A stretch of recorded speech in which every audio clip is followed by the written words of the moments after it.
Assalamualaikum warahmatullahi wabarakatuh.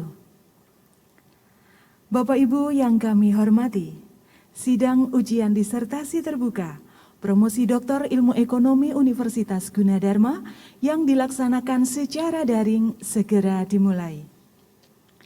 Sidang terbuka secara daring ini disiarkan langsung oleh UJ TV yang dapat diakses di channel 54 TV analog dan channel 32 TV digital, atau melalui streaming di www.ujtv.co.id atau www.tv.gunadarma.ac.id. Dapat juga melalui aplikasi UJ TV Mobile pada iOS dan UJ TV Digital pada Android. Yang terhormat Rektor Universitas Gunadarma, Profesor Dr. E.S. Margianti, SEMM, dipersilakan untuk memulai sidang ujian disertasi terbuka. Terima kasih. Dengan mengucap Bismillahirrahmanirrahim, sidang ujian disertasi terbuka pada hari ini, Rabu, tanggal 3 November 2021, saya nyatakan dibuka.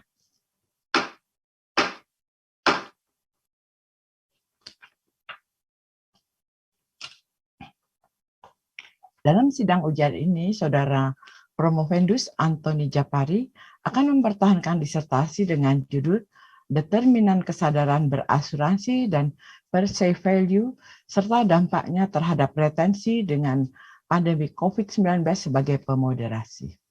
Studi empiris pada pelanggan asuransi unit link perusahaan jiwa asuransi. Adapun susunan Dewan Penguji pada sore ini adalah sebagai berikut. Sebagai promotor Bapak Profesor Dr. Budi Hermana, SSIMM, sebagai co-promotor Dr. Relpor Insinyur Sudaryanto, MSc, dan sebagai pengunjung Bapak Profesor Dr. Randes, PM Budi Haryono, MBA, MM. Sedangkan sebagai pengunjung dalam adalah sebagai berikut: 1. Profesor Dr. E.S. Margianti, SEMM, 2. Profesor Suryadi Harmanto, SSIM, MSI, 3. Prihandoko, Eskom, MIT, PhD, 4. Profesor Dr. Dharma Tintri, SEAK, MBA, CA, 5. Dr. Adi Kuswanto, SEMBA, MBA, 6. Dr. Prihantoro, SEMM, 7. Insinyur Toto Sugiarto, MSc, PhD, 8. Dr. Relpor Insinyur Sudaryanto, MSc, sekaligus sebagai co-promotor. Kepada saudara promotor, saya persilahkan untuk memimpin pelaksanaan sidang ujian disertasi terbuka promosi doktor ini dalam waktu 1 jam. Terima kasih. Assalamualaikum warahmatullahi wabarakatuh.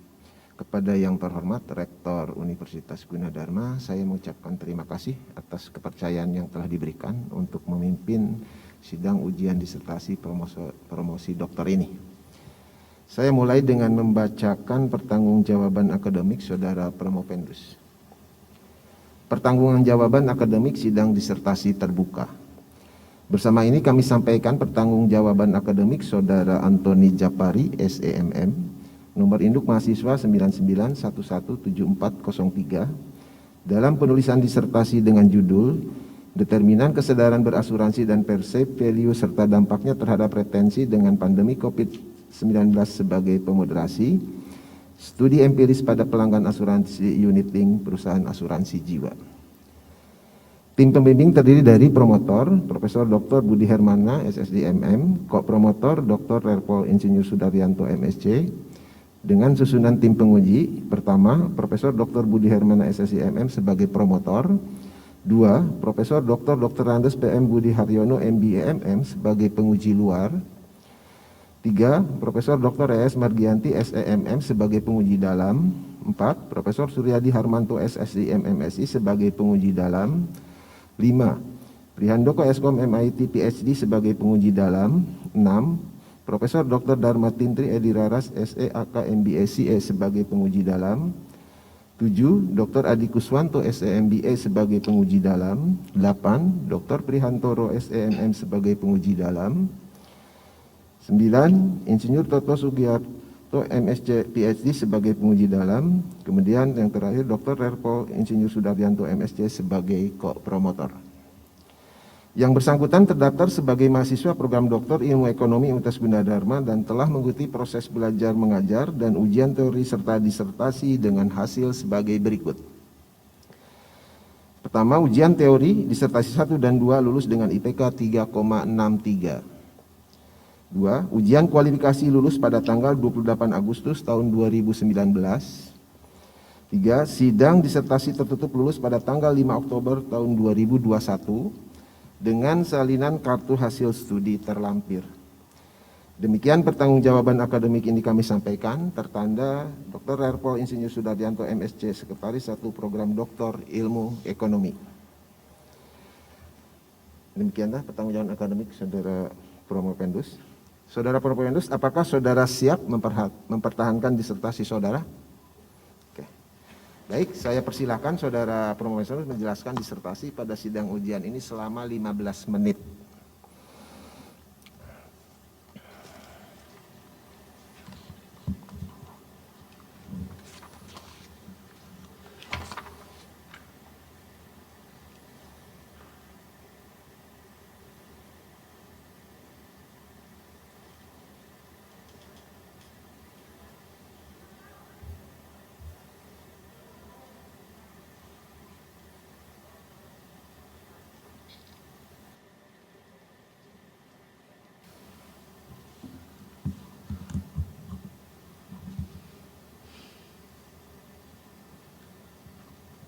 Baik, terima kasih. Selamat sore. Assalamualaikum warahmatullahi wabarakatuh.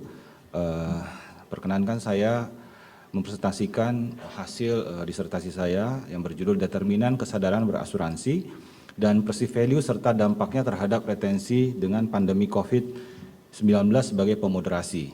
Studi empiris pada pelanggan asuransi unit link perusahaan asuransi jiwa. Dengan promotor Profesor Dr. Insinyur Budi Hermana MM dan kopromotor Dr. Rerpol Insinyur Sudaryanto MSc.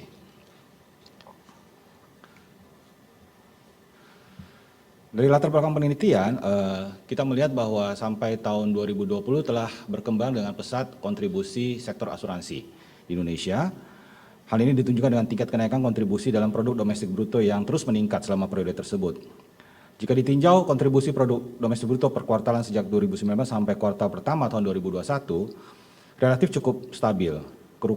Penurunan terjadi dari kuartal 4 tahun 2020 menuju kuartal 1 tahun 2021. Hal ini dipengaruhi oleh berita pandemi dunia dan permulaan pandemi COVID-19 di Indonesia.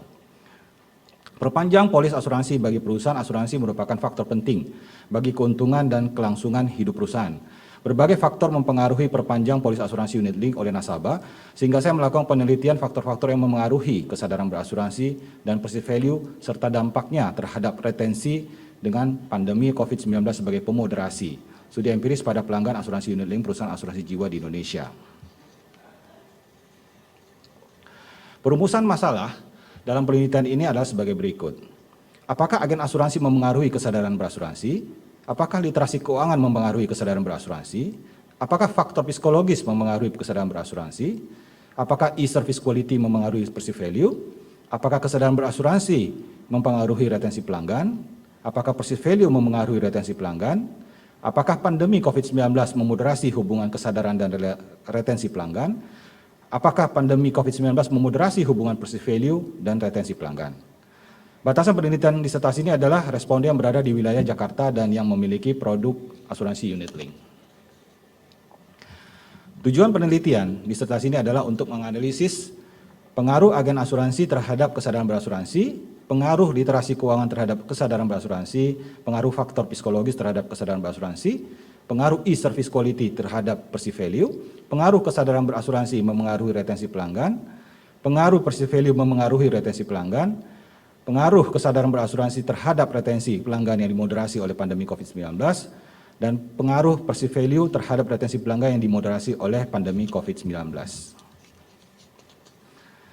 Adapun untuk telah pustaka, penelitian ini mengacu pada beberapa teori dan penelitian terdahulu, sehingga kerangka pemikirannya adalah sebagai berikut. Dengan retensi, untuk retensi pelanggan asuransi, saya menggunakan 7 grand teori, dengan referensi beberapa 8 jurnal, dan untuk nilai yang dirasakan atau perceived value yang memengaruhi retensi pelanggan itu ada sekitar 19 jurnal. Lalu kesadaran berasuransi juga ada 6 jurnal yang memengaruhi retensi pelanggan, dan pandemi COVID-19 yang merupakan pemoderasi ada 5 jurnal. Untuk e-service quality ada 5 jurnal yang mempengaruhi nilai yang dirasakan atau perceived value. Dan untuk kesadaran ada 3 yang mempengaruhi, yaitu agen asuransi, literasi keuangan, dan faktor psikologis yang masing-masing ada 15 jurnal. Untuk agen asuransi, literasi keuangan ada 7 jurnal, dengan faktor psikologis ada 10 jurnal. Berdasarkan penjelasan sebelumnya, maka disusunlah model penelitian sebagai berikut. Agen asuransi mempengaruhi kesadaran berasuransi, literasi keuangan mempengaruhi kesadaran berasuransi, faktor psikologis mempengaruhi kesadaran berasuransi, e-service quality mempengaruhi kesadaran berasuransi, e-service quality mempengaruhi perceived value, kesadaran berasuransi mempengaruhi retensi pelanggan, perceived value mempengaruhi retensi pelanggan, pandemi COVID memoderasi hubungan kesadaran dan retensi pelanggan, pandemi COVID memoderasi hubungan perceived value dan retensi pelanggan. Dan hipotesisnya adalah sebagai berikut.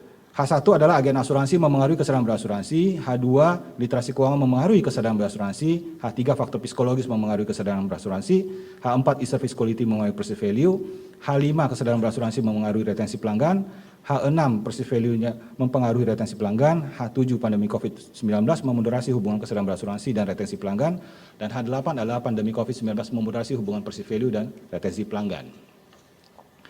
Untuk subjek dan objek penelitiannya adalah perusahaan asuransi yang menjual produk asuransi unit link di Indonesia, dengan unit analisis adalah nasabah-nasabah perusahaan asuransi yang memiliki polis asuransi unit link di Jakarta. Objek penelitiannya berkaitan dengan perpanjangan polis asuransi unit link, nilai yang dirasakan oleh pelanggan, kesadaran berasuransi, peran agen asuransi, faktor psikologis, ilustrasi keuangan, literasi keuangan, dan kualitas layanan elektronik atau e-service quality. Untuk metode pengambilan sampelnya menggunakan snowball sampling yang merupakan teknik pengambilan sampel dengan bantuan key informant dan penyebaran kuesioner dengan menggunakan Google Form. Jumlah nasabah yang bersedia menjawab ada 275 orang, tapi yang lengkap adalah 230 orang, sehingga jumlah responden yang dianalisis ada 230 orang. Jenis data yang digunakan dalam penelitian adalah data primer. Peneliti menyebarkan kuesioner kepada nasabah asuransi yang memiliki polis asuransi unit link pada berbagai perusahaan asuransi jiwa di Jakarta. Untuk definisi operasional variabel penelitian, terlihat di sini adalah variabel agen asuransi dengan definisi adalah agen asuransi pengusaha yang melakukan kegiatan usaha kekayaan di bawah kontrak agensi dengan perusahaan asuransi dan dimasukkan dalam daftar agen asuransi. Dengan variabel literasi keuangan dengan definisi juga tersedia di sini. Faktor psikologis, e-service quality, definisinya juga tersedia di sini dengan skala ordinal. Semuanya dengan skala ordinal.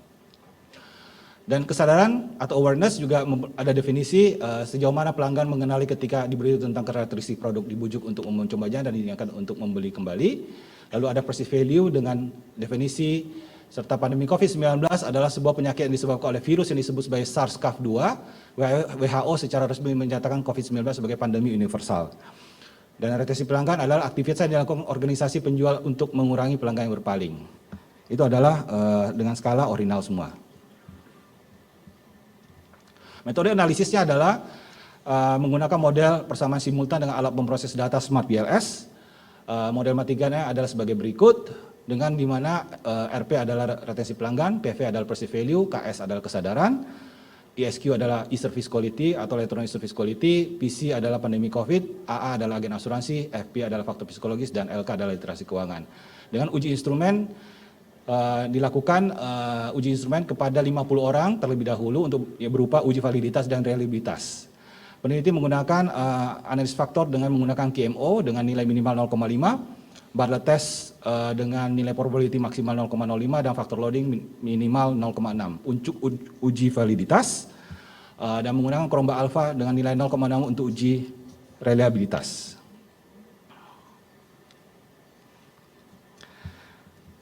Analisis model dengan menggunakan PLS, saya mengukur 2 submodel, yaitu outer model dan inner model, di mana outer model itu ada uji validitas dan uji reliabilitas juga, dan untuk outer inner model menggunakan R-square, koefisien, jalur, dan model fit. Hasil penelitian dan pembahasannya adalah dari sisi profil responden penelitian terlihat di sini mayoritas atau 40% itu adalah 30 sampai 40 tahun. Lalu berdasarkan jenis kelamin 59% pria, dan untuk jenis pekerjaan ada 53% karyawan swasta, dan dari sisi pendidikan 66% S1. Untuk jangka waktu kepemilikannya 37% adalah 5-10 tahun. Lalu untuk penghasilan per bulan 62% ada di atas 10 juta. Dengan nama perusahaan asuransi, beberapa perusahaan di sini yang 25% adalah Prudential, dan 16% Capital Life, dan seterusnya. Dan alasan memiliki polis unit link itu 35% adalah di kesadaran saya terhadap pentingnya berasuransi.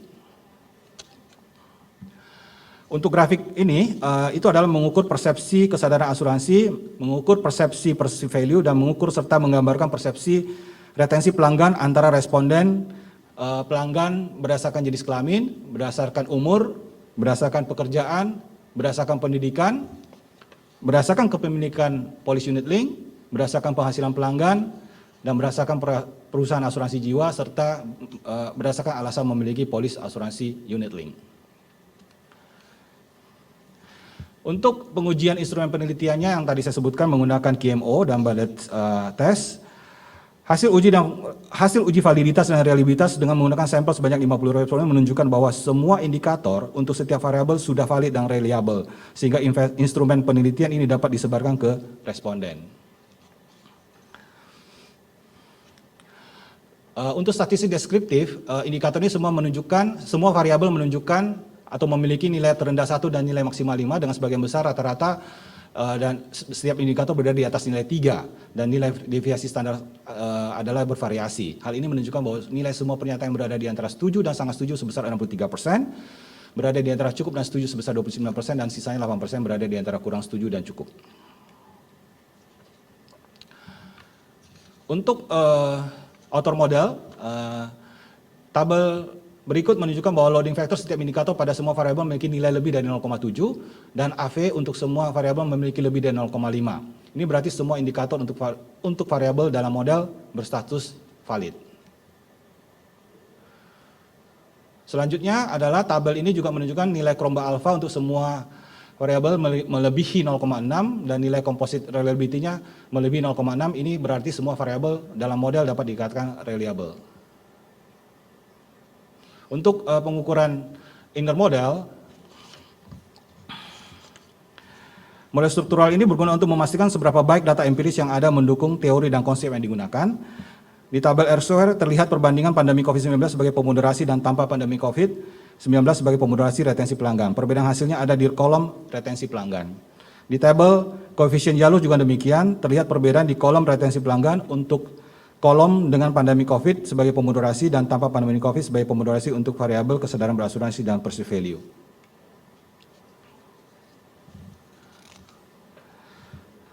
Untuk menentukan model penelitian apakah sudah fit atau belum, maka saya menggunakan 3 ukuran, yaitu SRMR, NFV, dan RMS theta. Dengan hasil untuk SRMR adalah fit, kesimpulannya, NFV marginal fit, dan RMS theta marginal fit.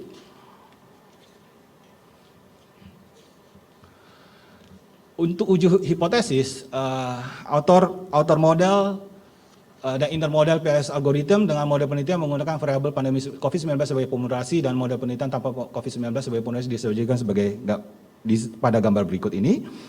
Model sebelah kiri memasukkan variabel pandemi COVID sebagai pemoderasi, dan sebelah kanan tidak memasukkan variabel pandemi COVID sebagai pemoderasi. Dalam gambar ini terdapat koefisien jalur dan koefisien determinasi serta nilai loading factor dari semua indikator untuk setiap variabel.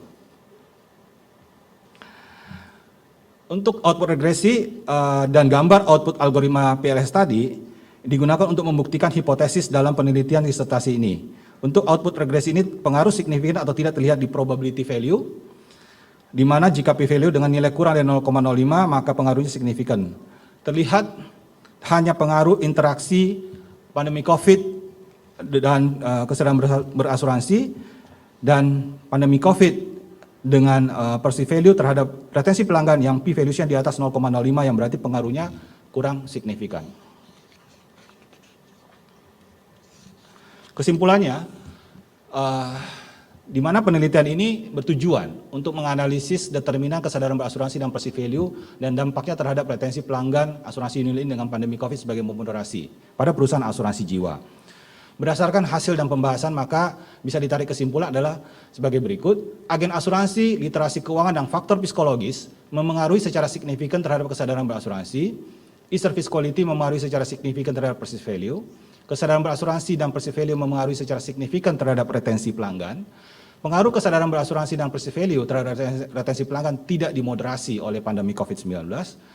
Agen asuransi, literasi keuangan, dan faktor psikologis mempengaruhi secara simultan terhadap kesadaran berasuransi dan perceived value berpengaruh secara simultan terhadap retensi pelanggan. Jadi semakin meningkat kesadaran berasuransi pelanggan dan semakin meningkat kesan kualitas layanan elektronik yang dirasakan atau perceived value, semakin meningkat retensi pelanggan yang diwujudkan dengan perpanjang polis asuransi unit link. Untuk saran dan rekomendasi dari sisi akademis, hasil penelitian ini menunjukkan bahwa koefisien determinasi belum mencapai 100%, sehingga hasil penelitian ini membuka peluang bagi peneliti yang tertarik untuk melanjutkan hasil penelitian ini dapat memasukkan variabel lain sebagai berikut. Seperti saluran distribusi bank insurance dan badan usaha selain bank, strategi dalam mempertahankan pelanggan polis unit link, berbagai alternatif investasi yang telah dilakukan oleh perusahaan asuransi, tata kelola perusahaan asuransi, risiko dengan indikator yang ditetapkan oleh OJK, menambah indikator literasi teknologi informasi dan digitalisasi untuk mengukur kinerja agen asuransi dalam melakukan pekerjaannya. Dari sisi praktis, perusahaan harus tetap mempertahankan keberadaan agen asuransi dalam mempertahankan pelanggan dan memasarkan produk unit link ke pelanggan yang baru. Namun seiring dengan transformasi modal bisnis perusahaan asuransi menuju modal bisnis yang berbasis digital dan teknologi informasi, maka perusahaan harus meningkatkan kemampuan para agen asuransi dalam menggunakan teknologi tersebut dengan mengikut sertakan mereka pada pelatihan dari seminar yang terkait dengan teknologi tersebut. Perusahaan asuransi juga harus mengedukasi pelanggan baik yang loyal maupun calon pelanggan dalam penggunaan teknologi digital dan teknologi informasi melalui video pembelajaran penggunaan teknologi digital agar mereka dapat dalam berinteraksi dengan perusahaan menjadi lebih efektif dan efisien. Perusahaan asuransi harus terus meningkatkan e-service quality dan dapat dirasakan manfaatnya oleh pelanggan dalam rangka mempertahankan pelanggan yang loyal dan melakukan penetrasi pasar agar pertumbuhan penjualan perusahaan asuransi dapat meningkat. Demikian presentasi atas disertasi saya. Terima kasih. Baik, terima kasih atas penjelasan Saudara Promovendus. Selanjutnya saya persilakan kepada para penguji untuk mengajukan pertanyaan, saran, dan atau sanggahan. Yang pertama, saya berikan kesempatan kepada penguji luar, Bapak Profesor Dr. Andes PM Budi Haryono, MBA MM. Dipersilakan.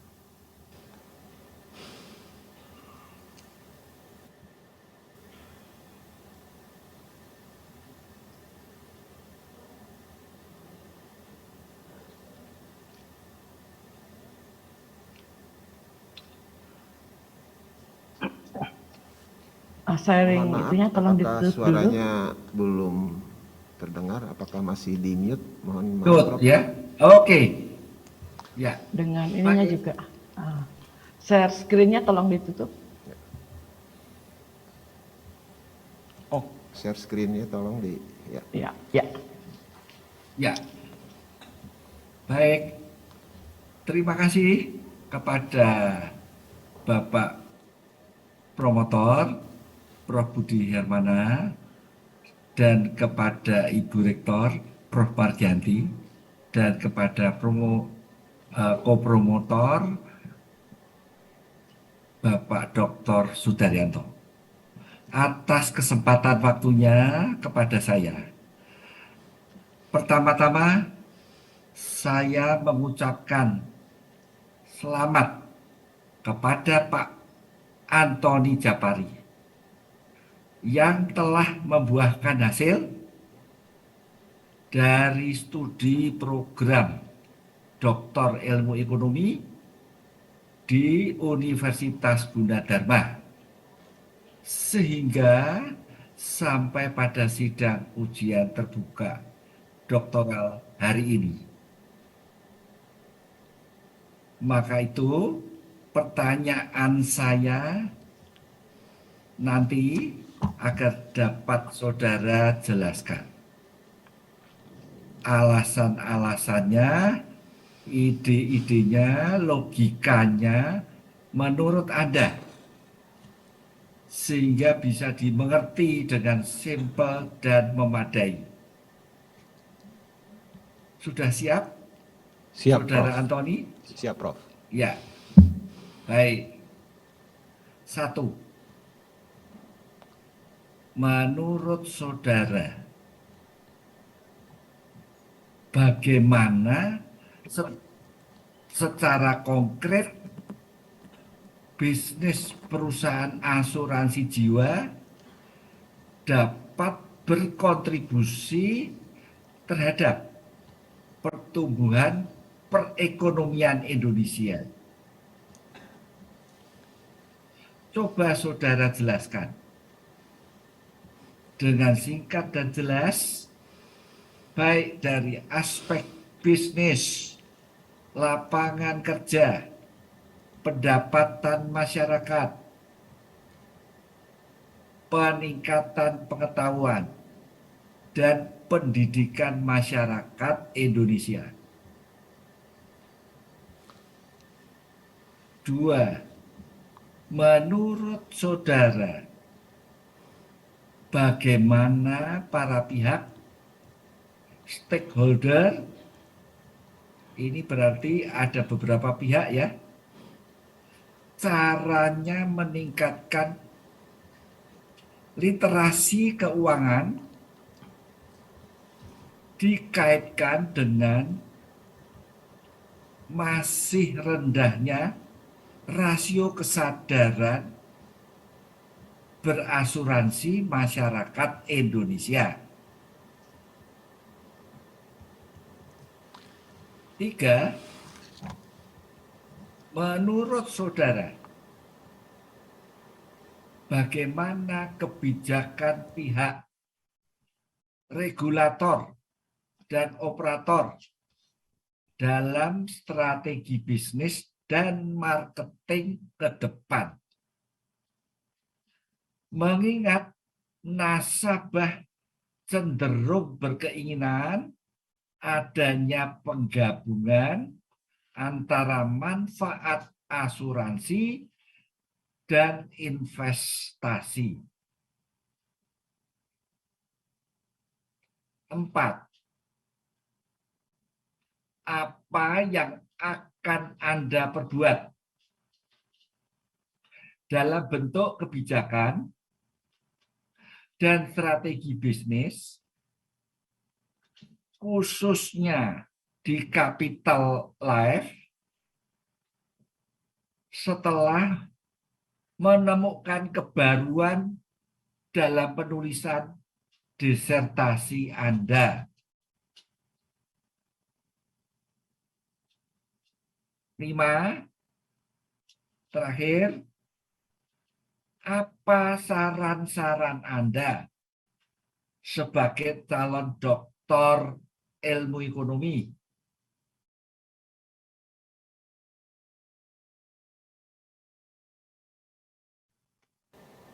terhadap asuransi jiwa setelah masa pandemi COVID-19 berakhir atau mengecil?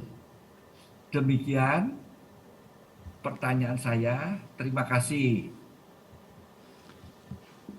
Terima kasih, Prof. Saya jawab. Dari sisi bisnis, kontribusi terhadap perekonomian Indonesia, asuransi jiwa itu adalah industri yang jangka panjang atau long term dan menghimpun dana masyarakat dalam jumlah yang cukup besar. Memang masih di bawah sektor perbankan, tetapi dari sisi nilai bisa mencapai sudah ratusan triliun. Sehingga ini memberikan manfaat buat perekonomian Indonesia karena jika misalnya pemerintah mengeluarkan surat berharga negara atau surat utang, maka itu bisa diserap oleh perusahaan asuransi jiwa untuk mendukung pendanaan dari pemerintah Indonesia.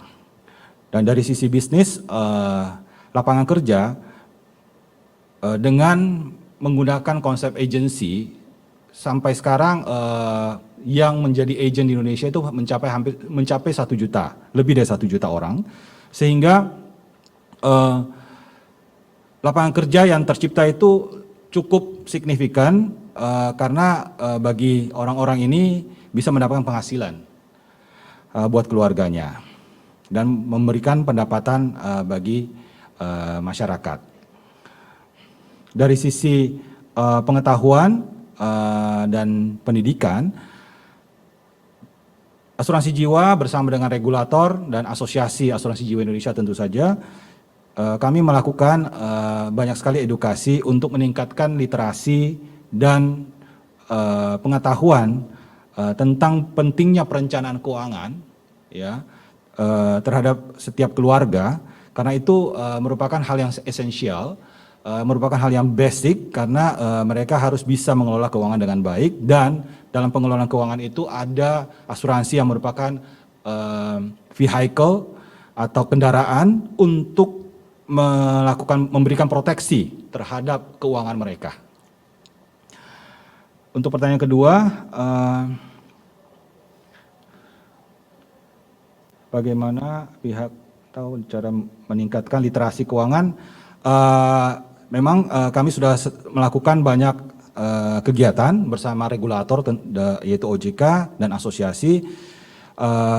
Khususnya sekarang karena di masa pandemi banyak dilakukan webinar.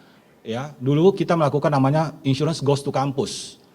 Tetapi dengan adanya pandemi, maka Insurance Goes to Campus tidak dilakukan secara fisik, tapi dilakukan secara daring. Dan itu sudah dilakukan hampir 2 tahun ini dengan setiap peserta yang mengikuti webinar tersebut mencapai ratusan orang setiap kali dilakukan webinar. Dan itu juga dilakukan namanya pendidikan menulis, pendidikan lisan dan tulisan ya. Jadi mereka juga diajarkan bagaimana mengajar ya atau menceritakan apa yang mereka pengalaman mereka terhadap asuransi. Kebijakan pihak OJK dan operator dalam strategi bisnis dan marketing ke depan, kalau melihat juga dari sisi disertasi ini, penemuan saya, agen asuransi tetap penting, sangat penting peranannya, tetapi digitalisasi harus sudah dilakukan supaya mereka bisa lebih optimal dalam melayani nasabah. Jadi yang sifatnya face to face itu bisa dilakukan secara daring. Dulu itu harus bertemu, tetapi sekarang tidak harus bertemu secara fisik, tetapi bisa tetap secara daring. Dan itu cukup efektif karena nasabah tetap harus bisa bertemu dengan agennya. Ya. Tapi dari sisi pemasaran perusahaan asuransi untuk produk-produk yang simple, itu tanpa menggunakan agen asuransi sudah dilakukan sekarang dengan bekerjasama dengan InsurTech, perusahaan InsurTech ya, broker asuransi yang khusus memasarkan secara daring. Dan kebijakan dari OJK itu adalah mendorong perusahaan asuransi untuk go digital. Kami juga melakukan di back office digitalisasi untuk mengurangi biaya hard copy dan sejenisnya. Yang akan diperkuat dalam bentuk kebijakan di Capital Life tentunya dengan novelty yang diperoleh dari atau didapatkan dari disertasi ini, di mana kesadaran berasuransi itu sangat penting ditingkatkan terhadap nasabah, karena kesadaran berasuransi itulah yang membuat nasabah itu akan memperpanjang atau membayar terus premi asuransi unit linknya. Nah, kesadaran berasuransi ini faktornya kan ada 3 atau pengaruhnya ada 3, yaitu dari agen asuransi, lalu faktor psikologis dan literasi keuangan. Nah, dari sisi agen asuransi ini sangat penting untuk bisa bertemu dengan mereka setiap saat atau setiap waktu untuk mengajarkan atau mengingatkan kembali, mengedukasi mereka pentingnya polis mereka itu jangan sampai lapse, ya, supaya mereka tetap terlindungi. Tapi mereka juga harus mengerti bahwa dari sisi produk unit link ada faktor investasinya, itu mereka harus sadar bahwa itu ada resiko turun nilai aset value-nya. Jadi tidak fix ya. Yang akan diperkuat dalam yang nomor 5 adalah Nomor 5, saran Anda dalam calon dokter terhadap perusahaan asuransi jiwa setelah pandemi COVID-19 berakhir. Pelayanan terhadap nasabah melalui e-service quality harus ditingkatkan, karena nasabah juga sekarang, apalagi yang generasi milenial dan generasi yang lebih muda, itu lebih banyak melakukan transaksi secara daring. Tapi mereka juga tetap mau bisa bertemu dengan agen asuransi yang bisa dipercaya oleh mereka, supaya mereka bisa yakin bahwa perencanaan keuangan mereka bisa dilakukan dengan baik. Demikian jawaban dari saya, Prof. Terima kasih.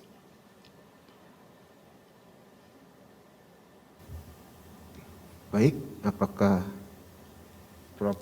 Budi Haryono sudah cukup atau ada tambahan, Prof? Cukup, Prof. Baik. Budi Hermana. Baik, terima kasih, Prof. Selanjutnya saya persilakan Ibu Profesor Dr. E.S. Margianti, SEMM. Silakan Ibu. Baik, terima kasih Bapak Pimpinan Sidang. Ini Saudara Promovenda, Saudara Antoni Japari ya.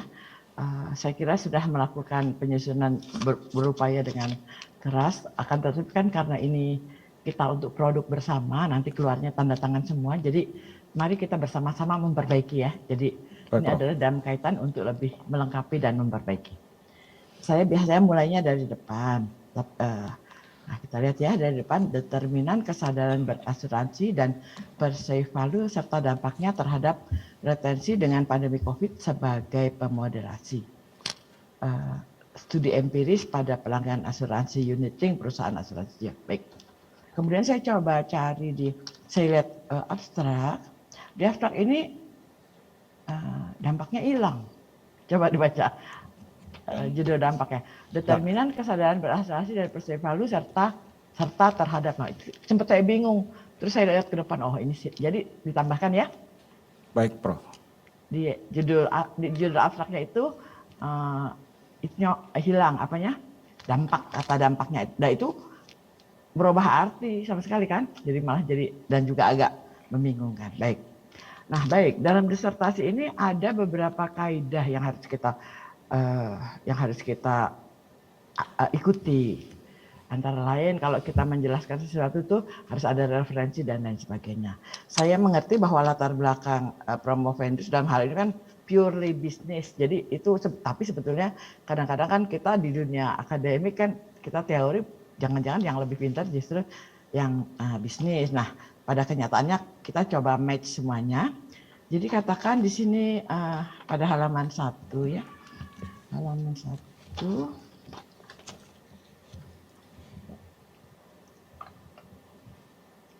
Halaman 1.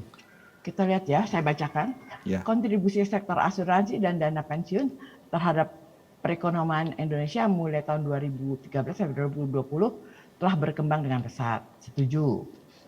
Hal ini ditunjukkan dengan tingkat kenaikan kontribusi dalam produk domestik bruto yang terus meningkat selama periode tersebut. Nah, ini kan jadi timbul pertanyaan, kecuali ada datanya. Nah, ini tolong ditambahkan datanya ya. Jika ditinjau dari kontribusi produk domestik bruto yang per kuartal sejak kita sudah masuk kepada PDB. Pada kalimat kedua sudah mulai PDB. Padahal kan kita tadi lagi ngomong kontribusi sektor asuransi, mungkin terlambat ini. Nanti tolong dilengkapi lagi. Jadi baik, Prof. Untuk alinea 1 ini butuh data dan referensi. Dan selanjutnya juga yang di bawah itu data mengenai ada kelas bawah, kelas atas, nanti tolong diperhatikan. Jadi waktu kita bicara mungkin sebetulnya urannya itu ada di sebelah bawah ke atas. Nanti dilihat lagi supaya susunannya. Nah, kemudian juga pemakaian kata titik setelah kata sambung setelah titik, mohon diperhatikan lagi, kelihatannya ada beberapa titik namun titik selain itu. Nah, itu nggak boleh. Ini demi kebaikan kita bersama. Baik, kemudian saya mencoba melihat waktu mencari masalah ya. Tadinya saya agak bingung kalau retensi itu rupanya ketahanan si langganan kita ya, supaya tetap stay kepada kita ya, kepada merek kita gitu ya. Itu retensi pelanggan ya. Dan itu kata Pak Adi Kuswanto di pembukaan di TV itu katanya kehidupan asuransi itu katanya 80% dari situ. Jangan-jangan Pak Adi Kuswanto udah jadi direktur tuh. Baik, bercanda aja supaya santai. Baik Bapak, selanjutnya adalah di perumusan masalah.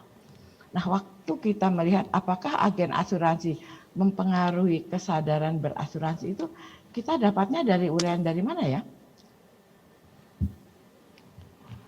Bagaimana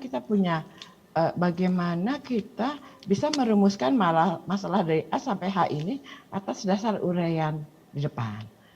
Nah, itu harus ada benang merah yang menghubungkan. Ya, benang merah yang menghubungkan. Jadi mungkin dengan caranya begini. Ini kan ada uraian set, banyak citasi-citasi, terus di bawahnya itu kita kasih penutup bahwa ini adalah masalah mengenai bagaimana. Dari sini bisa kita lihat sejauh mana, let's say, agen asuransi mempengaruhi kesadaran berasuransi. Nah, ini diuraikan dari depan-depan ini, tolong diresumekan. Nah, ini kelihatannya nggak diresumekan, satu alinea atau setengah alinea, tetap pindah. Nanti tolong itu ada apanya ya, bukan ada trik, ada kiatnya. Bagaimana membuat supaya tetap berjalan, tapi sekaligus memberikan kesimpulan. Nah, saya kira ini semua ada di depan, ada service quality disebutkan, kesadaran termasuk literasi keuangan.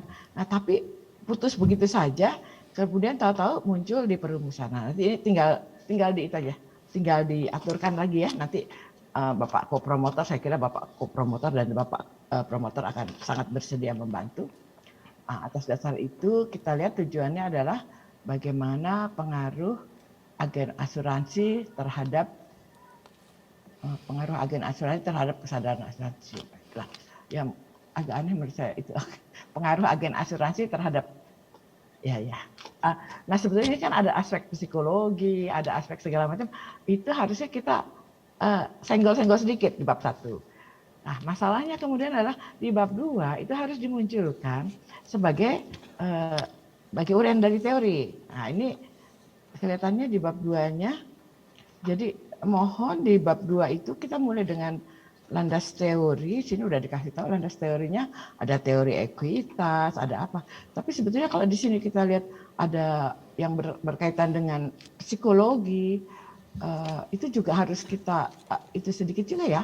Faktor psikologisnya harus Nah, ini berbagai apa istilahnya? Berbagai kata kunci di sini harus kita buat definisinya dulu menurut saudara promovendus, termasuk kesadaran berasuransi itu apa, perceived value itu apa, kemudian retensi itu apa, retensi pelanggan dan lain sebagainya. Nah, itu semua dibuatkan dulu definisinya dulu berdasarkan citasi yang ada.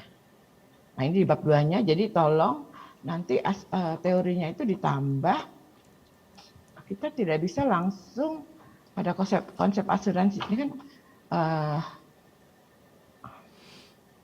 manfaat penelitian baik, kemudian ini kelihatannya tiap kali uraian belum ada di ujungnya itu belum ada, katakan ini ya, saya ambil contoh teori signaling teori bla bla bla. Biasanya mana teori sinyal? Teori sinyal itu halaman 22, Prof. Teori sinyal. 22 ya, 22. Nah, ini kan ditutup dengan di paling belakang ini halaman 24.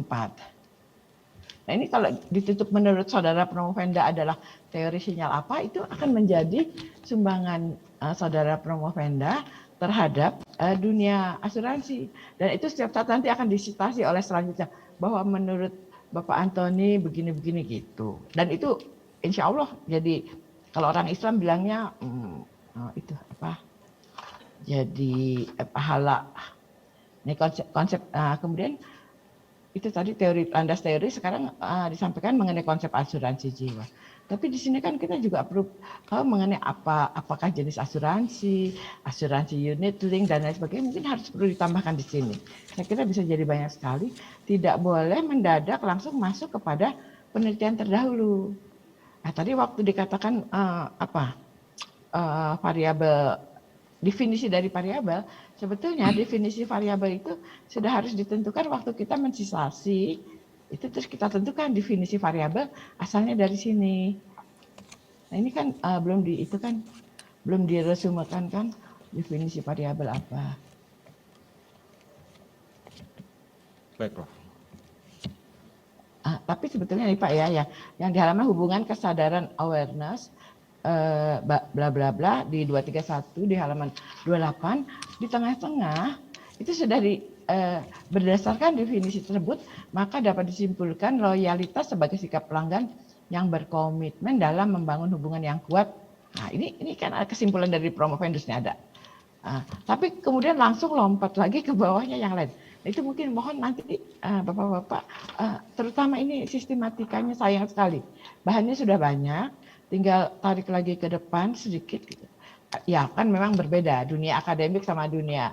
Tapi kita kan ini dokternya dokter akademik ya, mohon maaf. Dan juga berbasis ICT, jadi mohon juga tampilan ICT-nya itu kelihatan nggak kah gambar? Oh ada deh, baguslah gambarnya. Kita BH-nya sudah. Ya, baik. Jadi kira-kira demikian. Jadi mohon untuk landas teori terutama mengenai asuransi itu ada jenis, ada definisi dan lain sebagainya, tolong ditambahkan pada bab 2. Saya kira demikian. Tapi kalau dari judulnya itu kita sudah bisa menduga lah. Ini kan betul-betul penelitian yang bersifat apa adanya saat ini. Jadi secara common sense mungkin saya bisa menduga, cuma ya apa yang harus disampaikan adalah definisi itu menjadi hal yang penting disampaikan. Mungkin demikian saja Pak, terima kasih. Baik, terima kasih Ibu Dr. S. Margianti, SMM. Terima kasih. Selanjutnya pertanyaan atau saran dari Bapak Profesor Suryadi Harmanto, SSI MMSI yang akan dibacakan oleh Ibu Profesor Dr. Dharma Tintri. Silakan.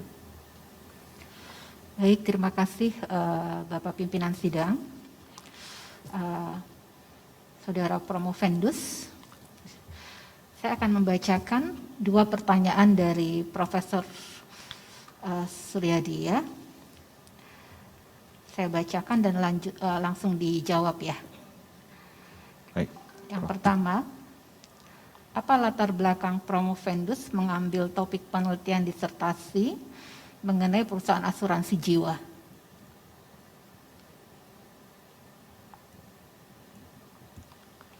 Oh, langsung dijawab aja, Prof. Baik. Latar belakangnya karena saya juga memang ada di industri asuransi jiwa ini sebagai pelaku dan saya melihat dengan pandemi COVID-19 yang mulai dari tahun 2020 kemarin itu berpengaruh besar terhadap perusahaan asuransi jiwa, khususnya dari sisi perpanjang polis asuransi. Dan kenapa asuransi unit link? Karena asuransi unit link mendominasi sekitar 60% dari polis yang ada atau yang dijual oleh perusahaan asuransi jiwa. Sehingga hal itu menjadi sangat penting menurut saya, karena itu adalah keberlangsungan hidup perusahaan asuransi jiwa adalah dari perpanjang polis asuransi unit link yang mereka jual kepada nasabah mereka. Nah, itu latar belakang penelitian ini dan hasilnya ternyata saya mendapatkan perpanjang polis asuransi itu bisa terjadi atau sangat mungkin terjadi jika kesadaran berasuransi dan perceived value-nya dari nasabah juga tinggi. Nah, kesadaran berasuransi ini pengaruhnya dari agen asuransi, faktor psikologis dan literasi keuangan yang mereka punyai. Kalau perceived value dari e-service quality yang diberikan oleh perusahaan asuransi terhadap nasabah mereka. Apa perbedaan dengan penelitian-penelitian sebelumnya yang dilakukan sebelum terjadinya pandemi COVID-19 ini? Berbagai penelitian mengenai retensi pelanggan pada berbagai sektor atau industri yang berbeda dengan penelitian disertasi saya adalah contohnya seperti dari Bati, Aberesi, dan Pitaya Cawan meneliti tentang pengaruh niat, perilaku, pengalaman pelanggan, kepuasan pelanggan, kebiasaan, motivasi hedonis, pengaruh sosial, harapan kinerja, harapan usaha, dan faktor bauran pemasaran terhadap retensi pelanggan dalam layanan telekomunikasi seluler di Australia. Itu tahun 2016, jadi memang belum sebelum COVID. Lalu ada juga tahun 2017 yaitu NEMA dan JATAF meneliti tentang pengaruh daya tanggap dan empati karyawan terhadap retensi nasabah pada sektor asuransi kesehatan. 2015 Nizam meneliti mengenai citra dan kepuasan pelanggan terhadap hubungan bisnis dan dampaknya terhadap retensi pelanggan. Jadi sama-sama kita meneliti tentang retensi pelanggan, tetapi saya lakukan ini adalah di masa COVID, sehingga hasilnya adalah apakah COVID ini memoderasi retensi pelanggan, dan faktornya yang memengaruhi ternyata adalah dari sisi kesadaran berasuransi dan perceived value. Dan ini merupakan hal yang baru dan berbeda. Penelitian saya ini berbeda dengan penelitian mereka. Gitu, Prof. Baik, Pertanyaan yang kedua, supaya lebih dijelaskan lagi hasil utama dan kebaruan penelitian disertasi Promovendus, serta pihak-pihak mana yang terutama dapat mengambil manfaat dari penelitian Promovendus. Dan apa rencana tindak lanjut yang Promovendus lakukan setelah penelitian ini, khususnya pada saat nanti ketika kondisi pandemik sudah berakhir.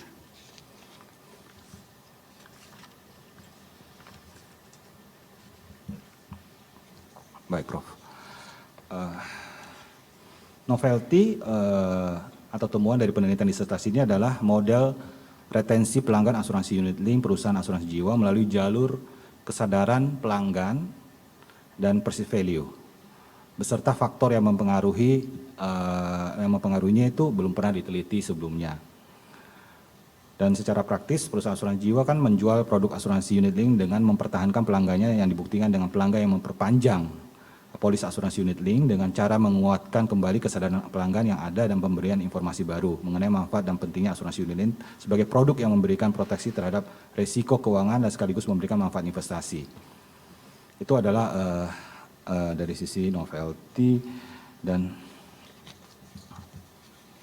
hasil utamanya adalah kesadaran berasuransi dan perceived value itu mempengaruhi retensi pelanggan. Jadi kesadaran berasuransi terutama dipengaruhi oleh agen asuransi, perceived value dipengaruhi oleh e-service quality yang saat ini diaplikasikan oleh perusahaan asuransi jiwa dalam bentuk layanan digital dan menggunakan teknologi informasi. Untuk tindak lanjut, setelah penelitian disertasi ini saya berencana untuk melanjutkan penelitian saya ini dengan menambahkan variabel independen, yakni saluran distribusi utama yang digunakan untuk memasarkan produk unit link antara lain saluran distribusi e-bank insurance, marketplace, telemarketing, mitra bisnis digital seperti kerjasama dengan broker insurtech, dan badan usaha selain bank, yang merupakan saluran distribusi terbaru dari perusahaan asuransi. Selanjutnya saya juga akan menambahkan mengenai variabel kinerja investasi yang saya duga juga memengaruhi retensi pelanggan. Demikian, Prof. Baik, terima kasih Bapak Pimpinan Sidang. Baik, terima kasih Prof. Darmatinti yang sudah menyampaikan pertanyaan dari Prof. Suryadi Harmanto. Selanjutnya saya persilahkan Bapak Prihandoko, Eskom MIT, PhD. Silakan Pak. Baik, terima kasih pimpinan sidang. Ada dua hal yang ingin saya tanyakan, Promovendus. Tapi sebelumnya mengucapkan selamat dulu ini, sudah bisa sampai ke tahap ini. Terima kasih, Pak. Yang pertama, dari temuan penelitian ini, apa kontribusi yang Anda berikan untuk pemerintah sebagai regulator dan untuk pelanggan? Karena dari tadi yang dibicarakan hanya untuk perusahaan asuransi gitu. Ya. Nah, kita inginkan penelitian ini juga punya kontribusi pada pemerintah, ya, dan juga kepada pelanggan yang kita harapkan loyal itu. Yang pertama. Yang kedua, saya tertarik dari survei yang Anda lakukan terhadap 230 orang itu, karakter pelanggan seperti apa yang paling loyal dari aspek usia, pendidikan, pekerjaan, penghasilannya gitu. Saya yakin data itu ada, makanya perlu Anda sampaikan seharusnya di dalam naskah Anda bahwa dari temuan penelitian ini karakter pelanggan seperti ini yang paling retain gitu, paling retensi, paling loyal. Itu aja, terima kasih. Baik, terima kasih Pak Prihandoko. Untuk pertanyaan pertama, untuk manfaat untuk regulator dan pelanggan, hasil penelitian ini saya akan juga berikan kepada otoritas jasa keuangan, khususnya bagian literasi keuangannya, bahwa pelanggan atau nasabah asuransi unit link saat ini yang dikatakan banyak melakukan lapse atau surrender ya, namanya surrender atau menebus polisnya, itu karena ketidakmengertian mereka atau ketidaksadaran mereka tentang pentingnya berasuransi. Dan hal ini dari faktor pengaruh untuk retensi pelanggan itu kan adalah kesadaran berasuransi yang dipengaruhi oleh agen asuransi, dan agen asuransi ini adalah harus agen asuransi yang benar, yang tidak melakukan mis-selling. Sehingga pekerjaan rumahnya dari sisi regulator adalah selain mengedukasi langsung ke masyarakat, regulator juga harus makin ketat terhadap praktek-praktek penjualan yang dilakukan oleh agen asuransi, karena ini yang mempengaruhi kesadaran berasuransi tadi kan adalah dari agen asuransi yang dominan. Ya, jadi jika agen asuransinya makin kompeten dan makin berintegritas dan seterusnya, maka nasabah akan makin sadar, makin percaya dan makin sadar karena mereka terus diedukasi dan akhirnya terus memperpanjang polis asuransi unit link-nya. Jadi memang tingkat literasi di Indonesia masih rendah dibandingkan negara tetangga. Jadi kita masih terus melakukan upaya tersebut bersama-sama asosiasi. Saya juga adalah pengurus di AAJI dan saya juga yang membawahi literasi dan edukasi departemen. Jadi kami terus bersama-sama dengan OJK melakukan pendidikan literasi tersebut, tetapi juga dari sisi agen asuransi juga makin harus diedukasi juga supaya mereka melakukan cara penjualan yang benar dan memberikan solusi, bukan sekedar menjual produk. Dari sisi pelanggan tadi jawabannya juga adalah dengan banyaknya kampanye atau program literasi keuangan, apalagi ini adalah bulan inklusi keuangan di bulan Oktober ini, maka diharapkan pelanggan atau masyarakat makin sadar akan pentingnya berasuransi dan juga membeli produk yang sesuai dengan kebutuhan mereka. Ini segmen market, melanjutkan di pertanyaan kedua, segmen market yang sesuai sebenarnya dengan produk asuransi unit link ini adalah segmen market yang sudah mapan. Kalau dari sisi usia itu adalah di atas 30 sampai 40 tahun yang tadi dominan. Dari saya buka dulu maaf Pak ya Pak datanya. Nah, yang 40% kan tadi ada 36%, ada 40 sampai 50 tahun maksud saya. Itu adalah yang lebih sadar akan pentingnya produk asuransi, dan di usia itu level income mereka dan pendidikan mereka juga dilihat S1 dan income-nya di atas 10 juta, itu adalah segmen market yang sesuai untuk produk unit link. Di luar dari itu khawatirnya, dan memang sudah terjadi, adalah orang menengah bawah yang membeli produk unit link itu karena memang dijual oleh agen asuransi.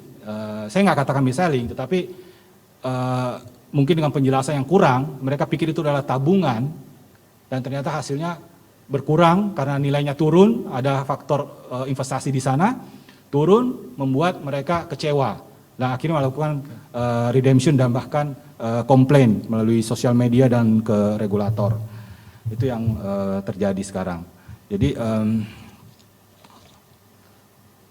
itu Pak, saya terima kasih masukannya, saya akan tambahkan nanti untuk karakter pelanggan tersebut yang paling loyal di usia berapa dan pekerjaan apa dan level pendidikan dan seterusnya sesuai dengan data yang saya sudah dapatkan ini.